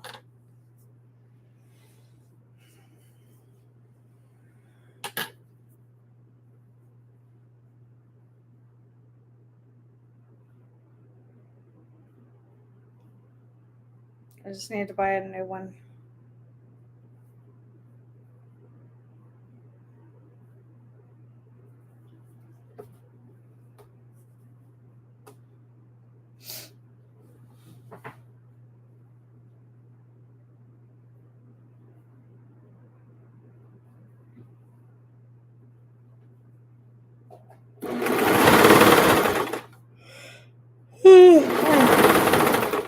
I'm old, people. I get tired so fast.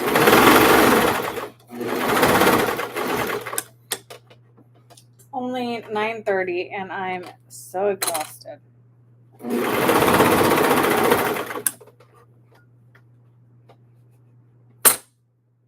Older you get, I can't say that the older you get, because I know people that are, I know some ladies that are my age and they don't go to sleep at like, I go to sleep at 8. Ask anyone. You'll find me passed out in a room somewhere. Because I am such a grandma when it comes to that.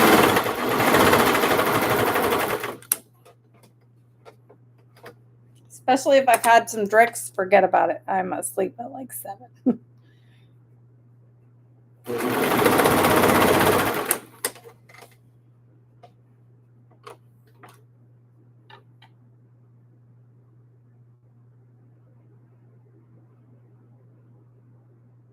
Oh, nice. Yeah.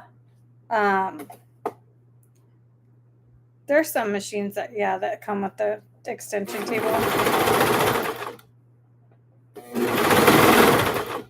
Mine did not.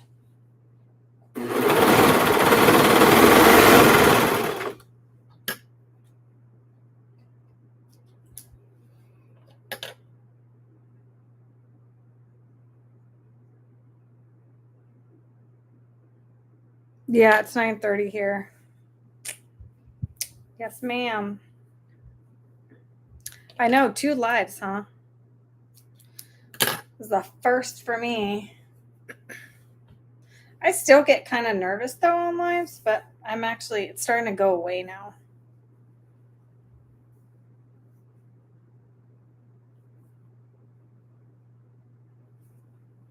I guess you kind of get used to it. Cut that.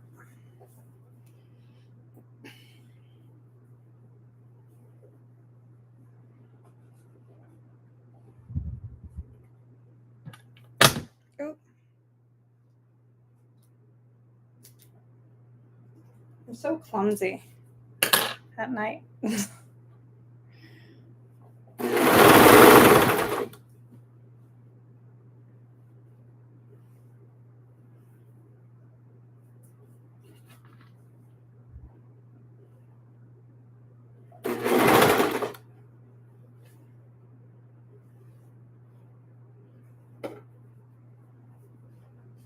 I like to push my seams away. I don't know if anybody heard me on my live earlier. I push my seams towards the front of the lining. I like the way it sits better. It sits flatter when I turn it inside out.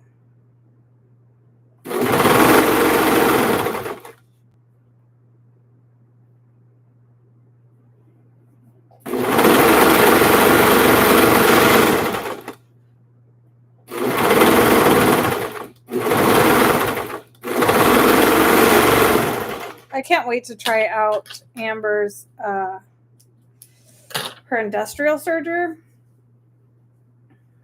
I really want to try that and see what the difference is. Hers sews like butter, she said.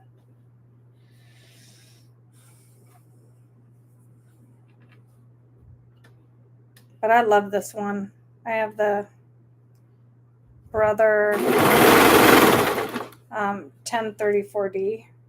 Yeah, 1034D.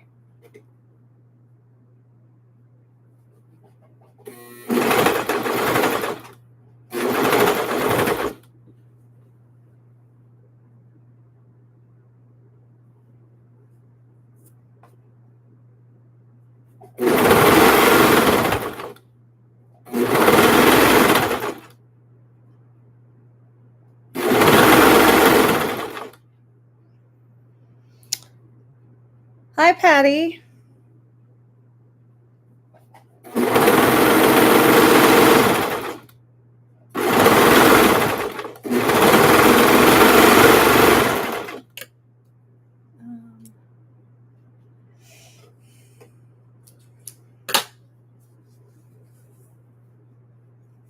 Let's see, I have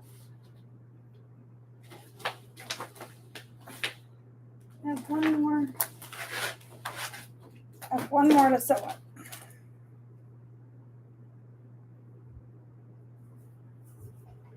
And then I will make the leggings tomorrow.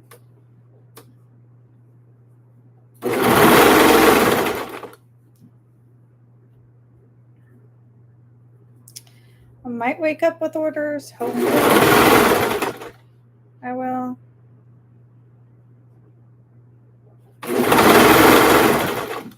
So maybe I'll have more. Today was a busy day with orders. I got 9. It's the first time I've ever had 9 orders in one day. It's the first.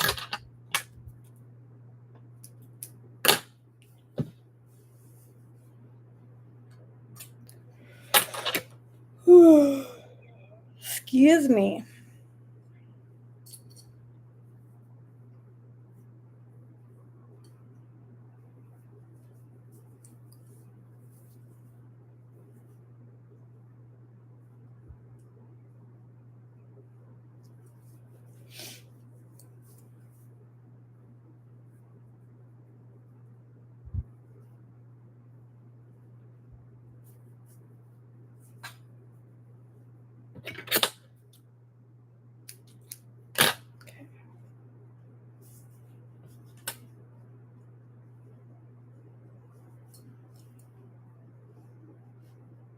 Gotta make sure the crotch is covered.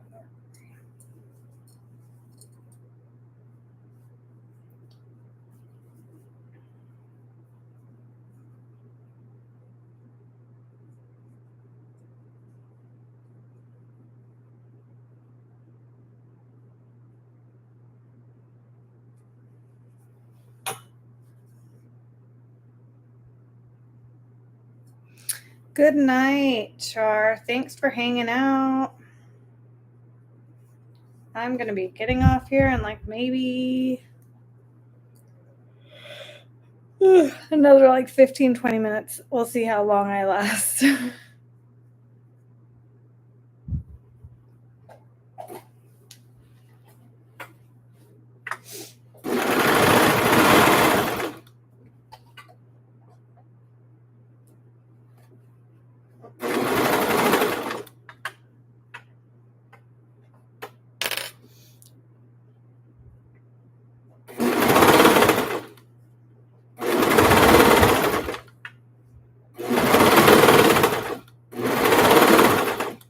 I don't know how some, like Zoa, she can do lives literally to like 2 o'clock in the morning, 3 o'clock in the morning. I'm like, how does she do that? Like, I can't even, I would never be able to function the next day. Like, I'd just be a zombie.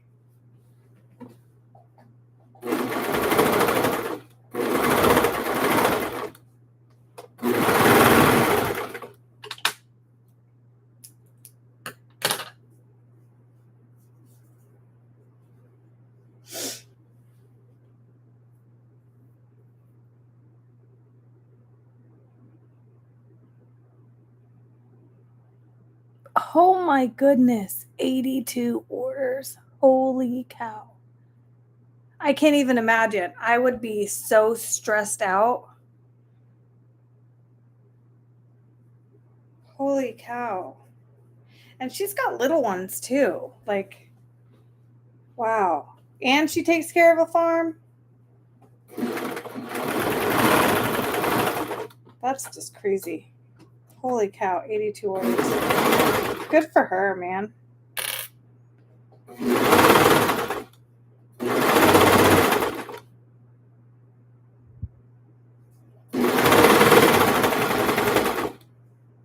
I won't call myself a successful Etsy shop until I have consistent orders coming in. Like, you know what I mean? Like that, consistent. That's when you can say that your shop is like successful, you know?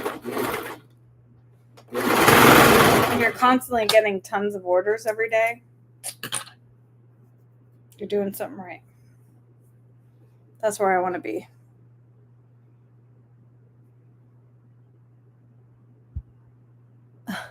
It's crazy.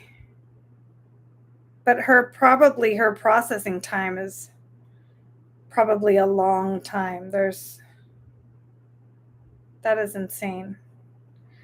Like my processing time right now, I think is 3 to 4 days.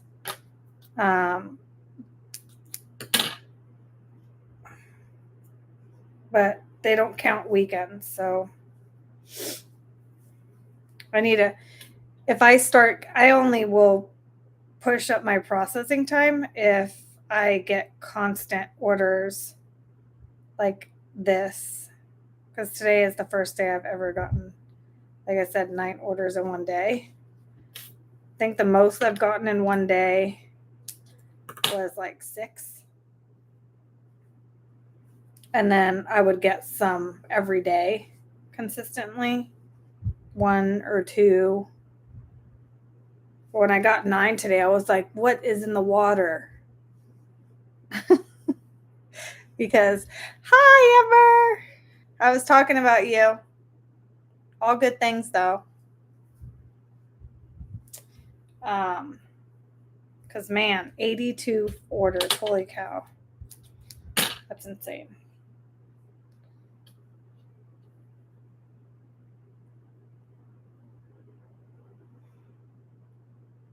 I know people, like everybody has to have their orders pushed out.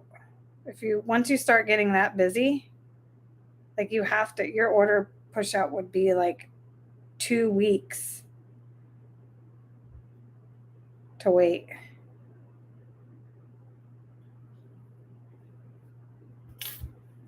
because you can only do so many, especially if it's just you. I think she only has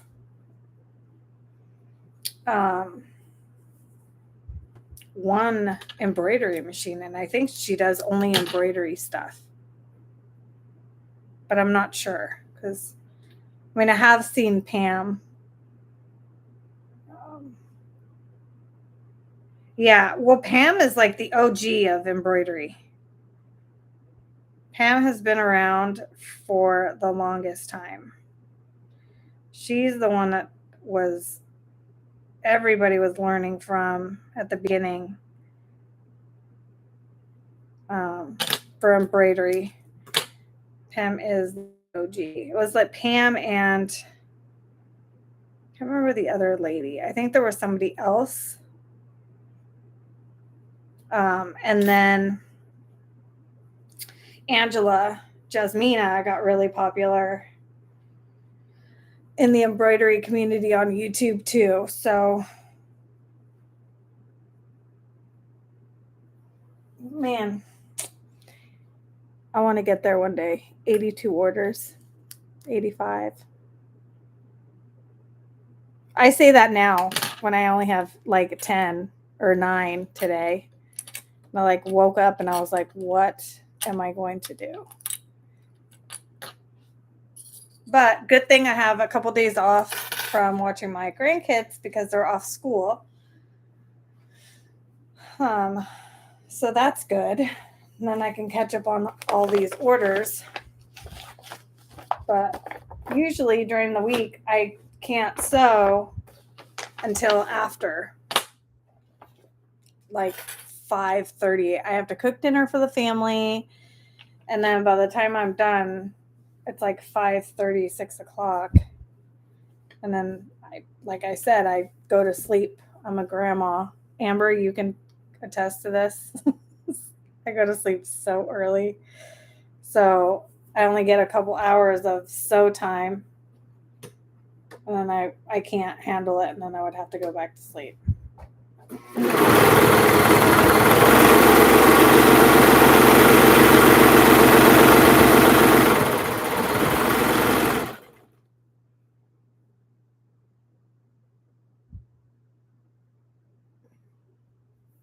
Telling you. You've been there, Amber, right?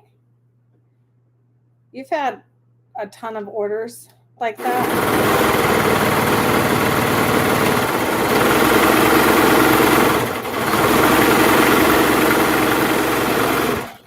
I mean, I'd learn to manage. Like, I'd do it. Imagine you got like all these orders in, but like, like for me, my processing time is like 3 days. So imagine I like wake up tomorrow and I have like 50 orders that I would have to get out in 3 days. Like, you can't fix that. So like now today, I'm like, oh, 9 orders. Okay. I'm going to have to figure it out. Imagine I would wake up. Oh my gosh. I don't know what I would do.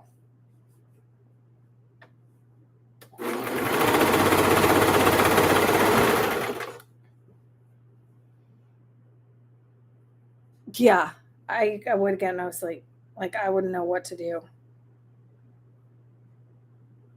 I would probably, to be honest, I would probably put my shop on like vacation mode super quick because I don't know. I would have to try to get those orders done fast.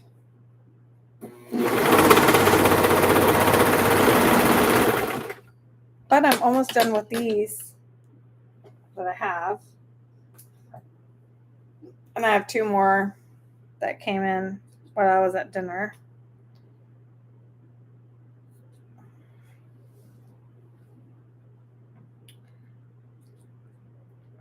But it seems like Etsy's been on my side today.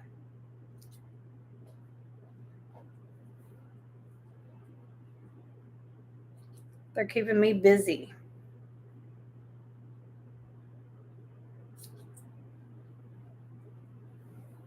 If I wasn't doing this right now, I'd be making the other order that I have for my friend, because I'm making all her Disney stuff for Disney World when they come in March. So that's been keeping me busy as well.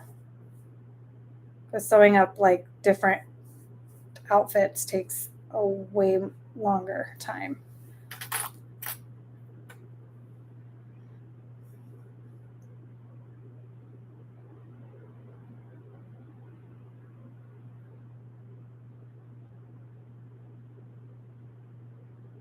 Yeah, I'm telling you.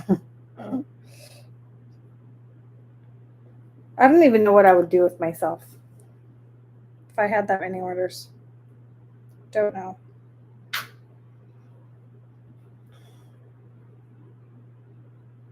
I would probably cry and then figure it out.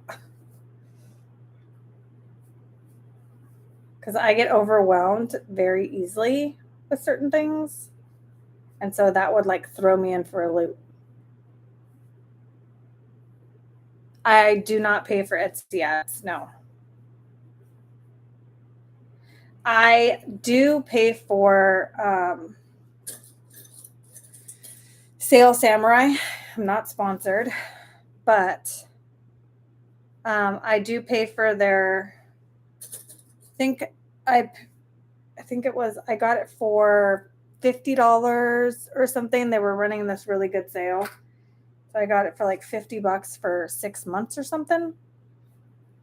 But Sale Samurai, it helps with Etsy SEO, and it actually works really well for me. I've gotten more attention on my links and stuff for Etsy with it helping me figure out like what keywords people are searching for, and things like that.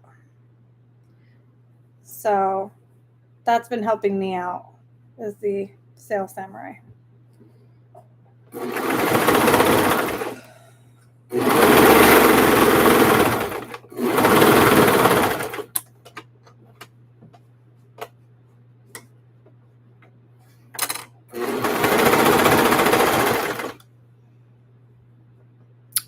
Sale Samurai is an Etsy, it's like an SEO engine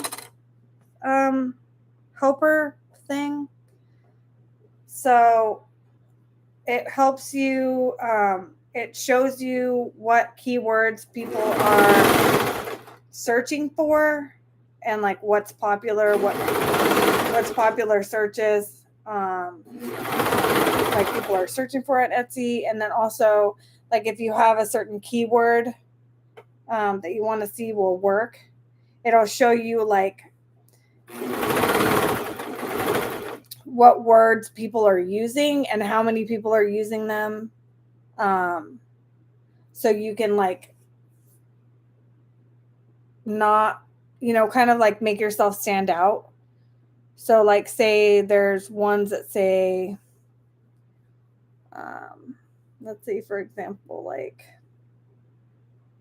bunny romper, right? Versus like specific like baby boy bunny romper, or boy baby or whatever.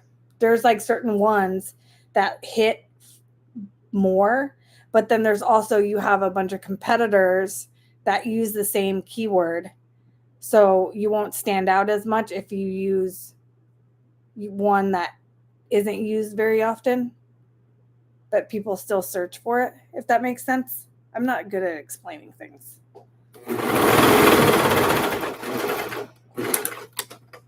So you don't want to use the keyword that like everybody uses, because then you'll just be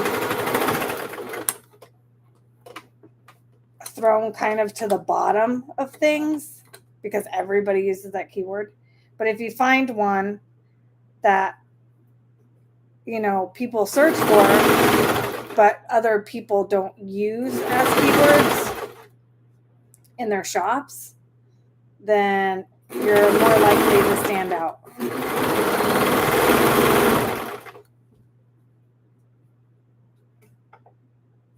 You have to make sure that you use all your tags in your listings and stuff like that. Like you want to fill all that stuff out because that really helps you too. Yeah, so you can update your listings through you can do it through Sales Samurai. Like you can create listings through Sales Samurai, so you don't have to like create the listing and then go in and try to like change up your words later. You can do it all in Sales Samurai and then upload it. So I, little bits at a time, I've been going through all my stuff on Etsy and like changing all the keywords and seeing what works, what doesn't work.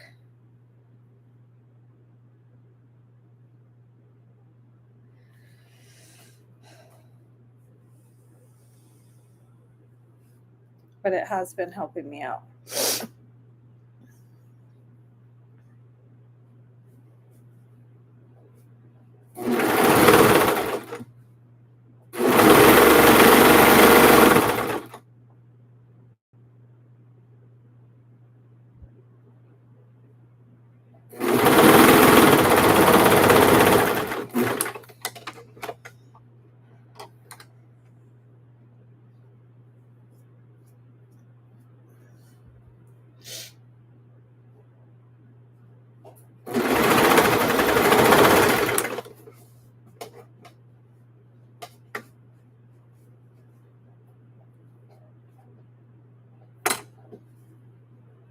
This is my last one.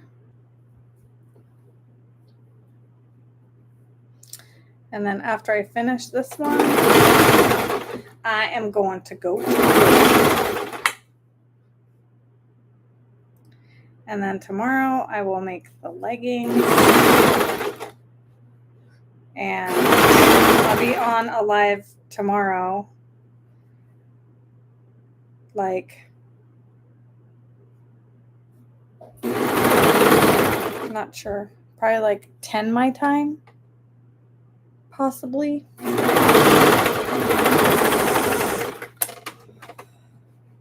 going to go to Dunkin' tomorrow, buy myself a coffee. And finish all these rompers. Need to press them, turn them inside out. I need to sew the linings down. So I have a lot of stuff to do tomorrow with these still.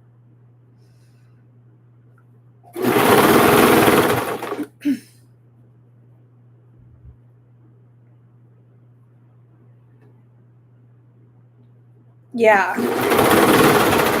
Sales Samurai I really like it.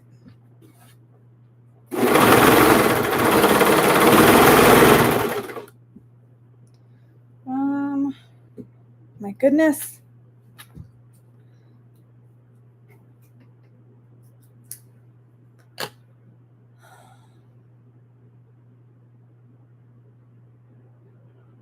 Yeah, whatever questions you have, I'm more than willing to answer anything you guys ask me. If I know the answer, I will tell you.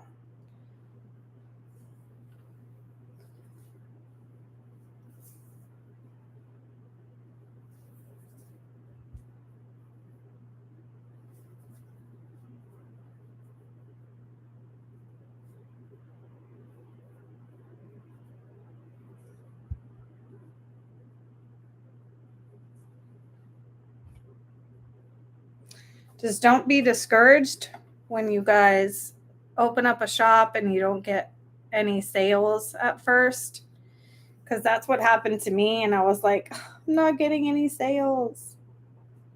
But it takes a little bit of time. I think I opened my shop in January, I want to say, of last year. And I was getting orders here and there. But I wasn't getting consistent orders. And then it's just a waiting game, to be honest. The more reviews you get on your store, the more people are willing to buy from you because they know that you have good reviews. So it just takes a little bit of time to get started.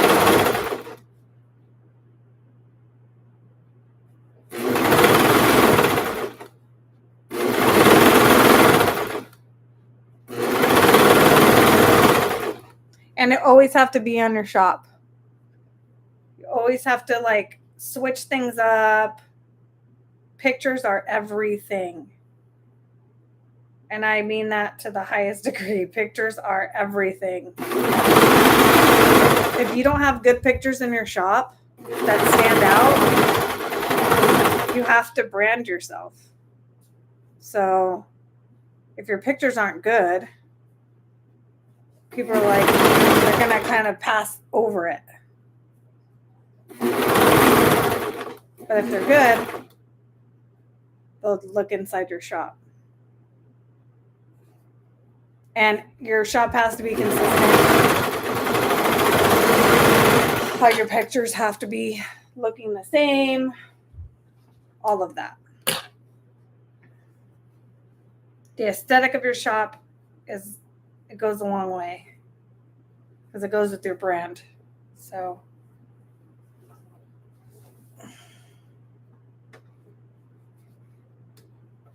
I learned a lot along the way of what to do, what not to do.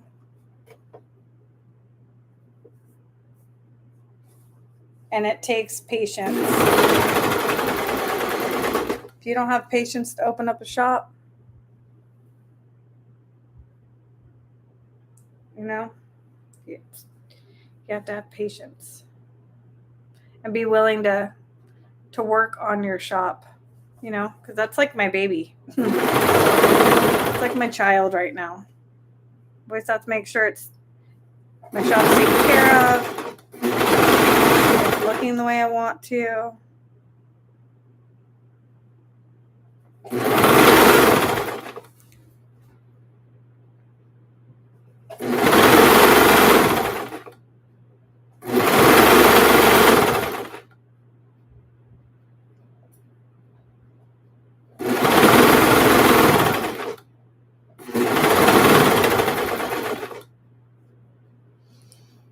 Yes, pictures are huge.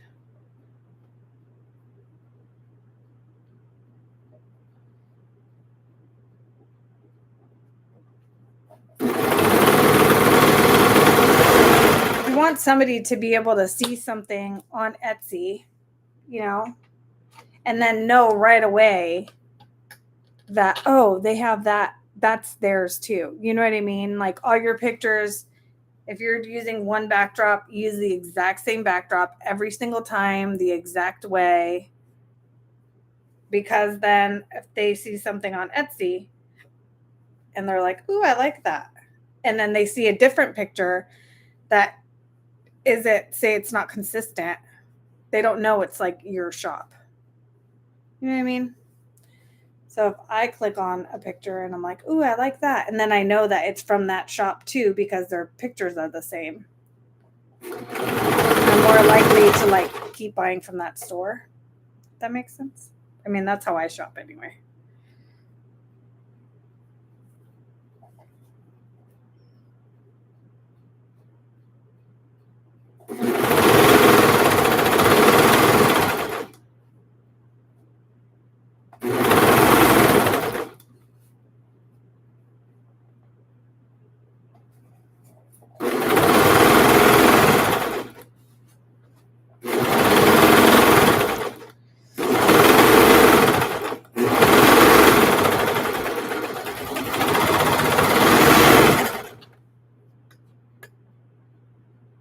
Thanks, Amber.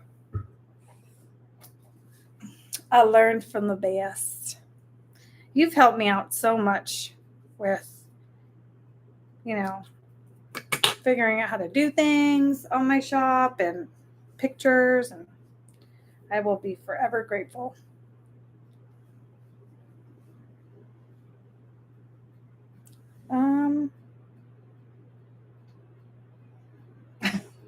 Did I not cut any? Oh, I did. They fell down. Hi, Dodge. Are you still in New York?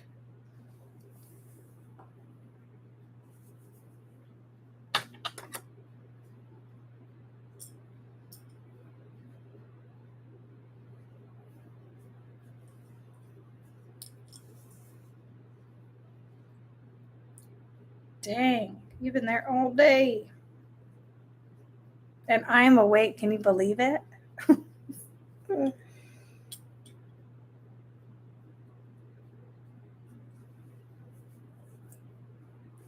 For the people that know me, how did you come up with the name Itty Bitty Bundles?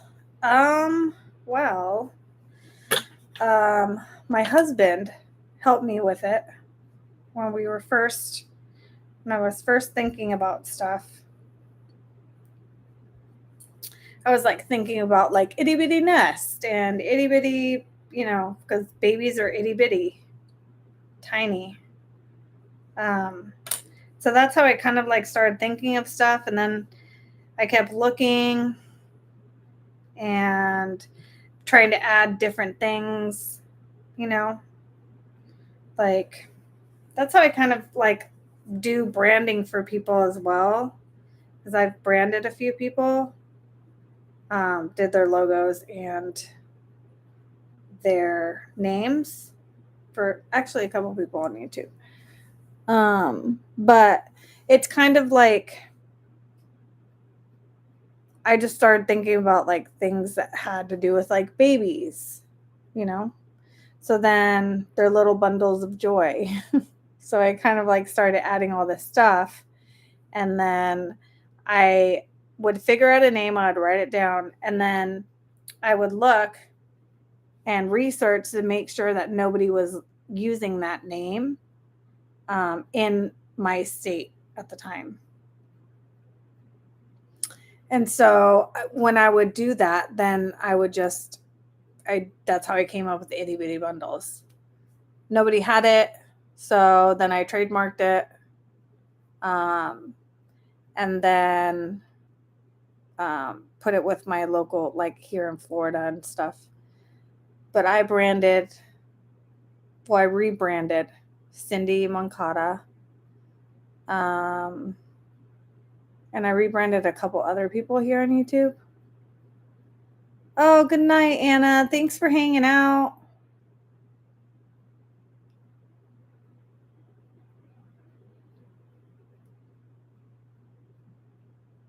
Yeah, I don't know. I like coming up with different names of stuff. I don't know, it's like a challenge. And then I also used like online, there's like a generator. So you can like put certain words in and then it generate, like different outcomes. That kind of helps too. I don't really brand very much anymore since I think I've done like 4 or 5 brandings, but I don't brand anybody anymore just because I've gotten more busy with my granddaughter, and it is very, very time consuming to like think about names, think about how they want their logo to look. So it's just for the time it takes me and the amount I charge now, nobody's willing to pay that amount. For a full branding, logo and name, I charge $450. I never charged that before. When I first started doing it, I think I charged like $200, and then it just wasn't worth like the time and effort that it takes to like, brand someone and like figure out their going back and forth with like the logo and stuff. Like now nobody wants to pay that. So I don't get very many people to want to be branded. But it takes a long time. And it takes a lot of time to like draw and all that. So if somebody's willing to pay it, then I'm willing to do it.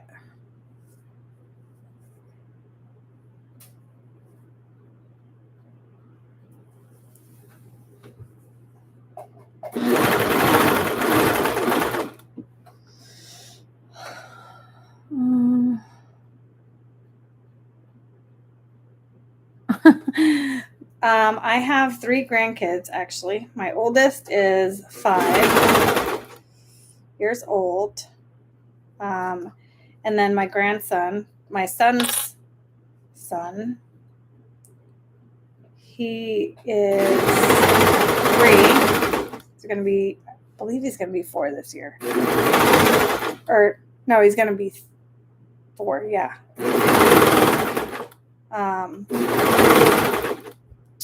And then I have my other granddaughter. My daughter has 2 kids, and then my son has 1. And then the youngest is 2.5. So she'll be starting school here soon. I am 30. I don't even know. I'm 30. Oh my gosh. No, I'm not. I wish I was 30 something. I am 43. Why did I just say 30 something? Maybe I just was wanting to be 30 something.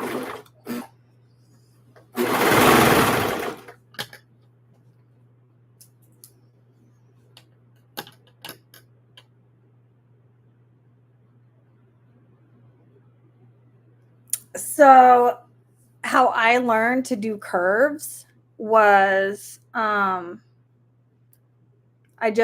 cut out just a bunch of circles. Just circles.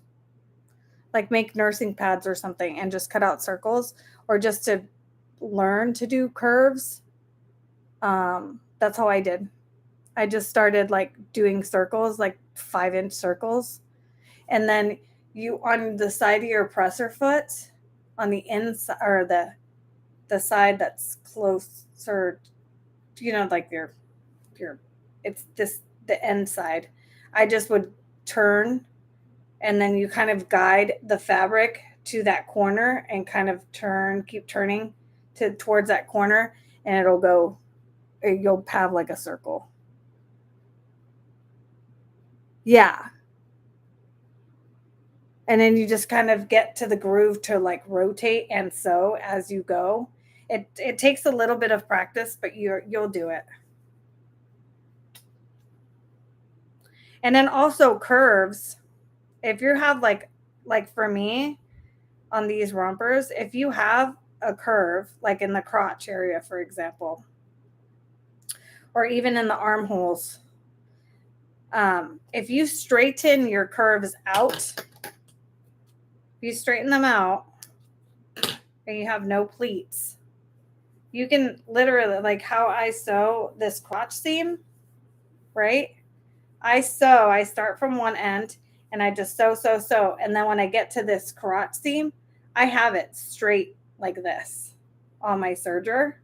And I straighten out the crotch and I go straight through the crotch and I just keep going straight. And then when you're done and you press it, it's round.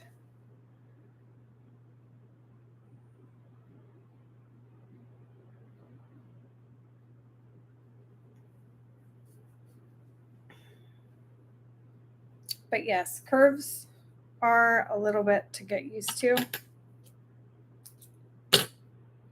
I learned how to do curves on this one by just doing nursing pads.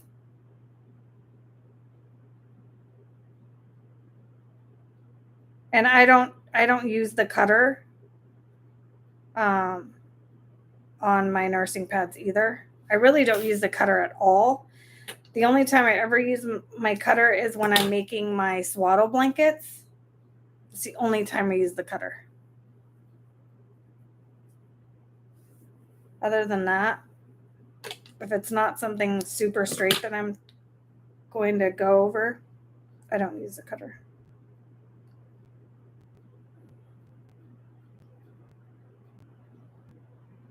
Because once you nick your fabric and you've cut off too much, you can't like really put it back together. I've done it too many times where I'm like, no, turn the cutter off.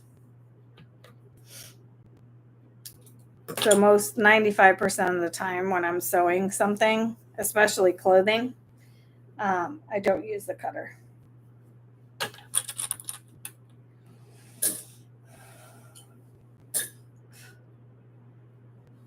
Okay. So.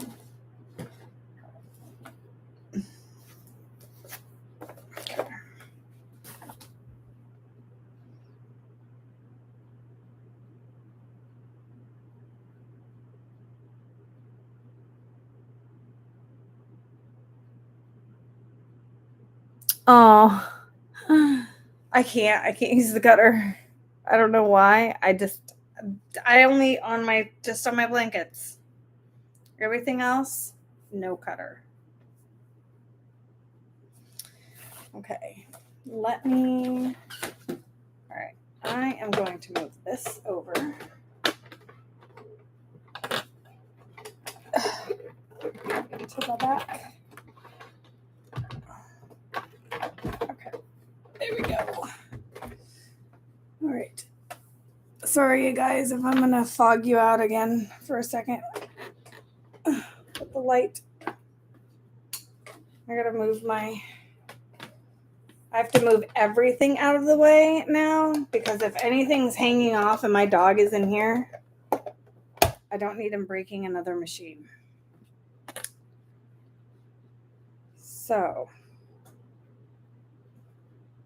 I think I had all those. Yeah, I think I did. Okay. So, I'm going to switch you guys right over here again.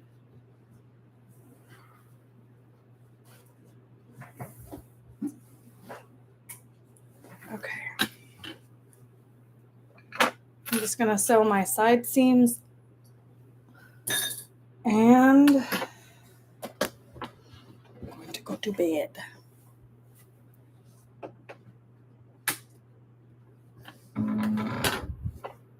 Okay.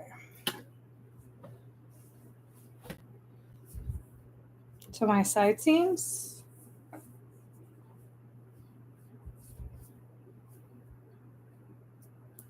I sew my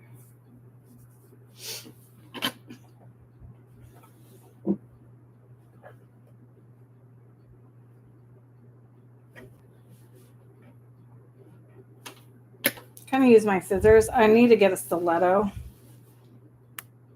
for my to help guide it. I had one and I don't know what happened to it. I lost it somewhere.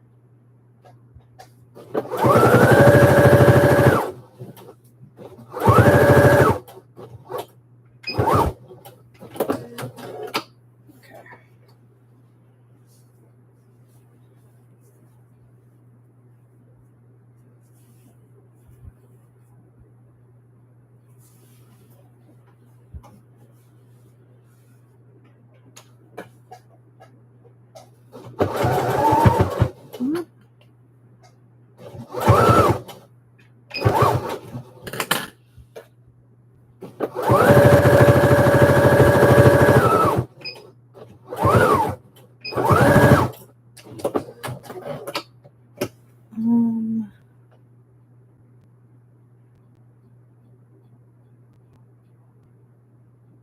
Okay, dodgy.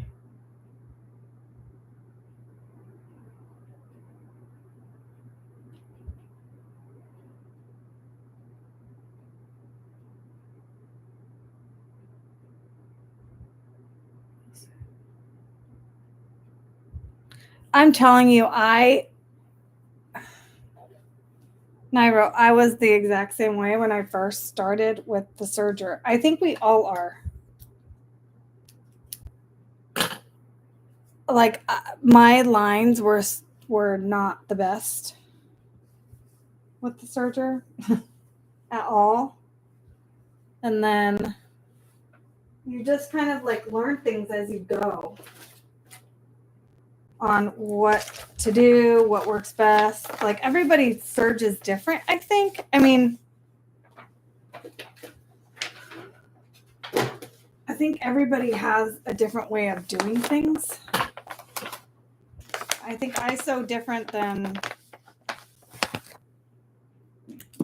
Amber sews or anybody else that sews them. Amber is the only one that I can say. I mean, we do the same. Obviously, we make the same stuff almost, but some certain methods, like I got from Amber. Like I used to have to hand sew or hand stitch my lining down. Now I don't have to because Amber figured it out for me. On your lining pieces, I never I never thought anyways, to sew my lining pieces down until I saw it on your live. This is even before we were friends, and I was like, oh my gosh, why didn't I ever think of that? It's a game changer.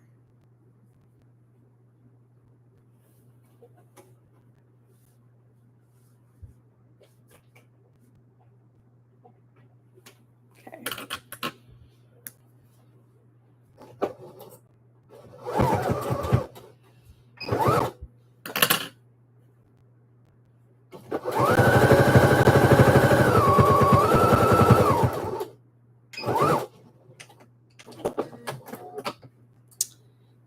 Okay, this one is done for now. Tomorrow I will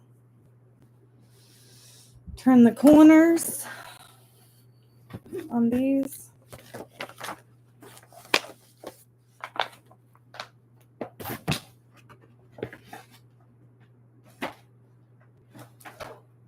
Ugh. Store right here.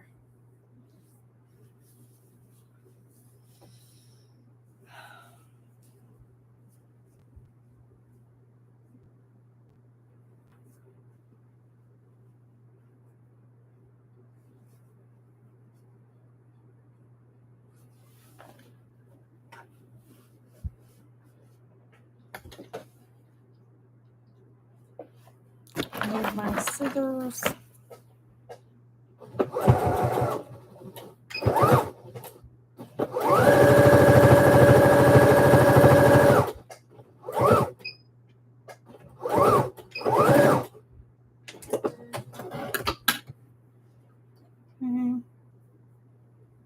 I'll do the other side.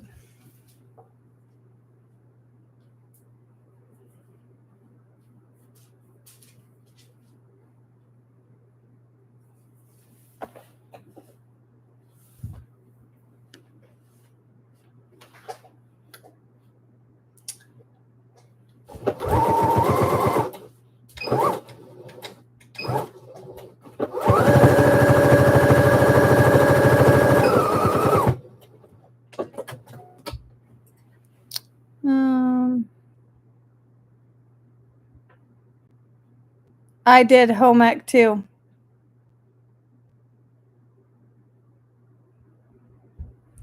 Home ec is where I'm like, well, not really home ec. My mom used to sew a lot. She used to she used to do like the old hockey numbers, like on jerseys and stuff. She used to sew all the numbers and the names onto hockey jerseys back in the day.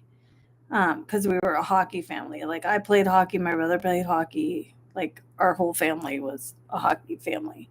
And so my mom started sewing little things, and then she's actually started doing all the celebrity I don't even know if they do them anymore. the celebrity like fundraiser type of things for like hockey stuff. And she was the one that used to sew all of their names and their numbers on those jerseys. So that was kind of cool.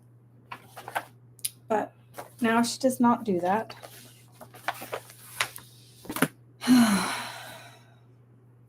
But that's where I learned to love to sew, because my mom used to sew all the time. She used to make me clothes, and I think the first thing I ever learned to sew was a scrunchie, because back then scrunchies were popular. So I did scrunchies, and then I used to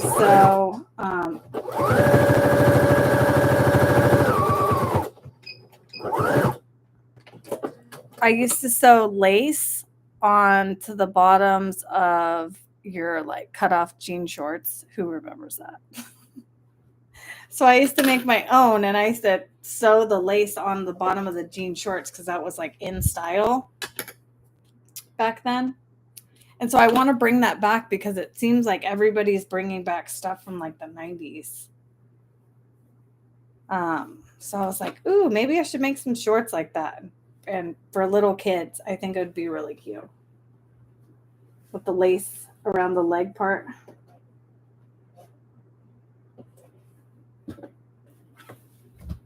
Little 90s moment.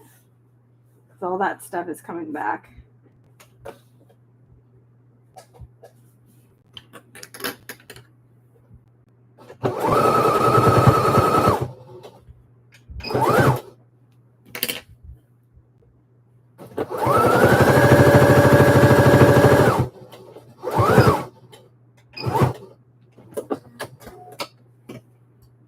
Okay. So this one is done. Okay. Put that in the bin.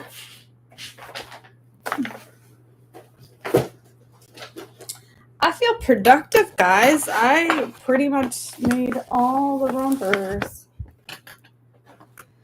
I have a few more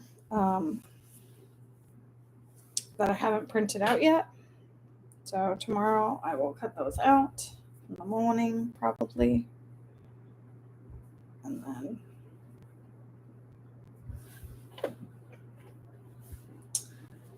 but I got a lot of them done.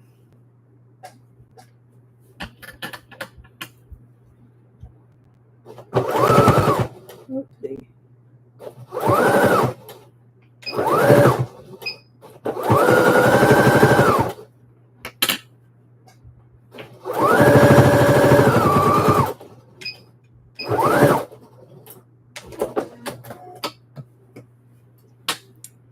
So I am just sewing the linings down right now to the sides.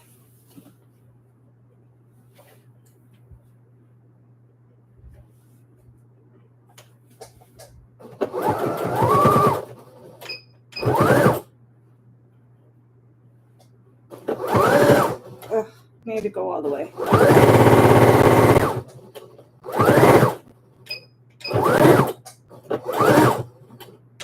This machine is pretty fast for just being a machine you can get at the store. It's way faster than the one I used to have.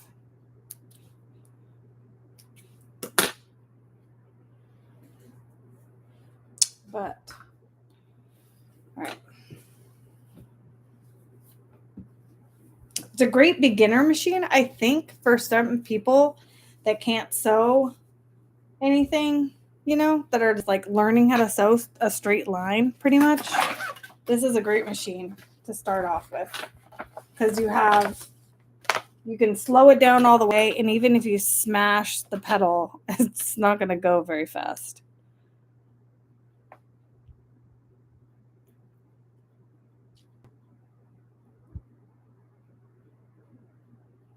Yes, Angela. I have so many great memories of my mom. of like just sewing Christmas ornaments and like little things like that.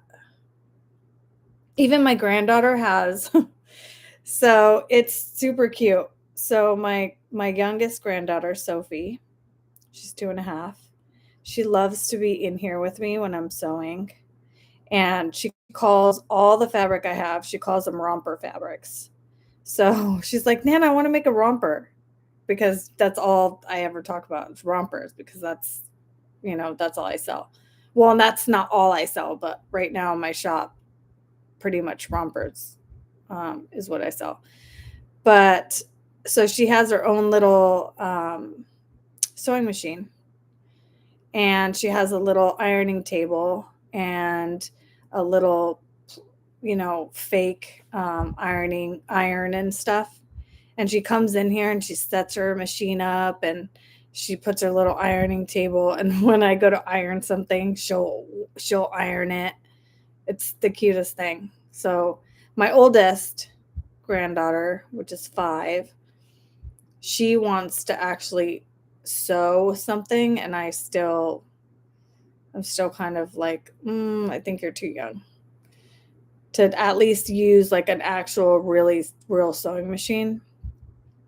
But now they have the ones with the guard on them. That's what the youngest one has. It has like a little guard. It'll actually sew something, but it's broken, so she can't.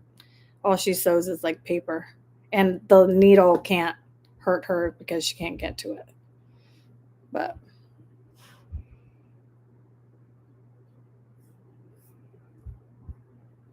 let's see. Holy cow, I've been on here for 3 hours. What is life?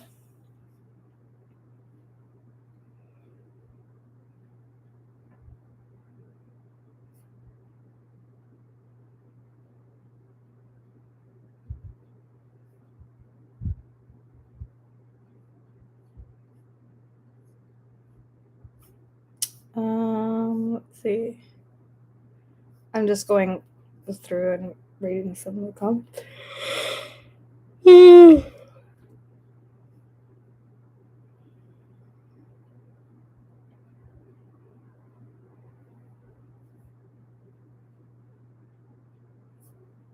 All right. I am going to, as you can tell, my eyes are watering. I'm tired. It's already at 10:30. Holy cow. I am going to get off here, and I will be back tomorrow for sure. I am heading to bed because I am exhausted. And I will finish all my stuff tomorrow. So look out for my live. If you guys aren't following me, follow me, please, or subscribe to my channel. And then hit the like little bell notification, so then it'll tell you when I go live. But I'll see you guys tomorrow. Good night. Bye.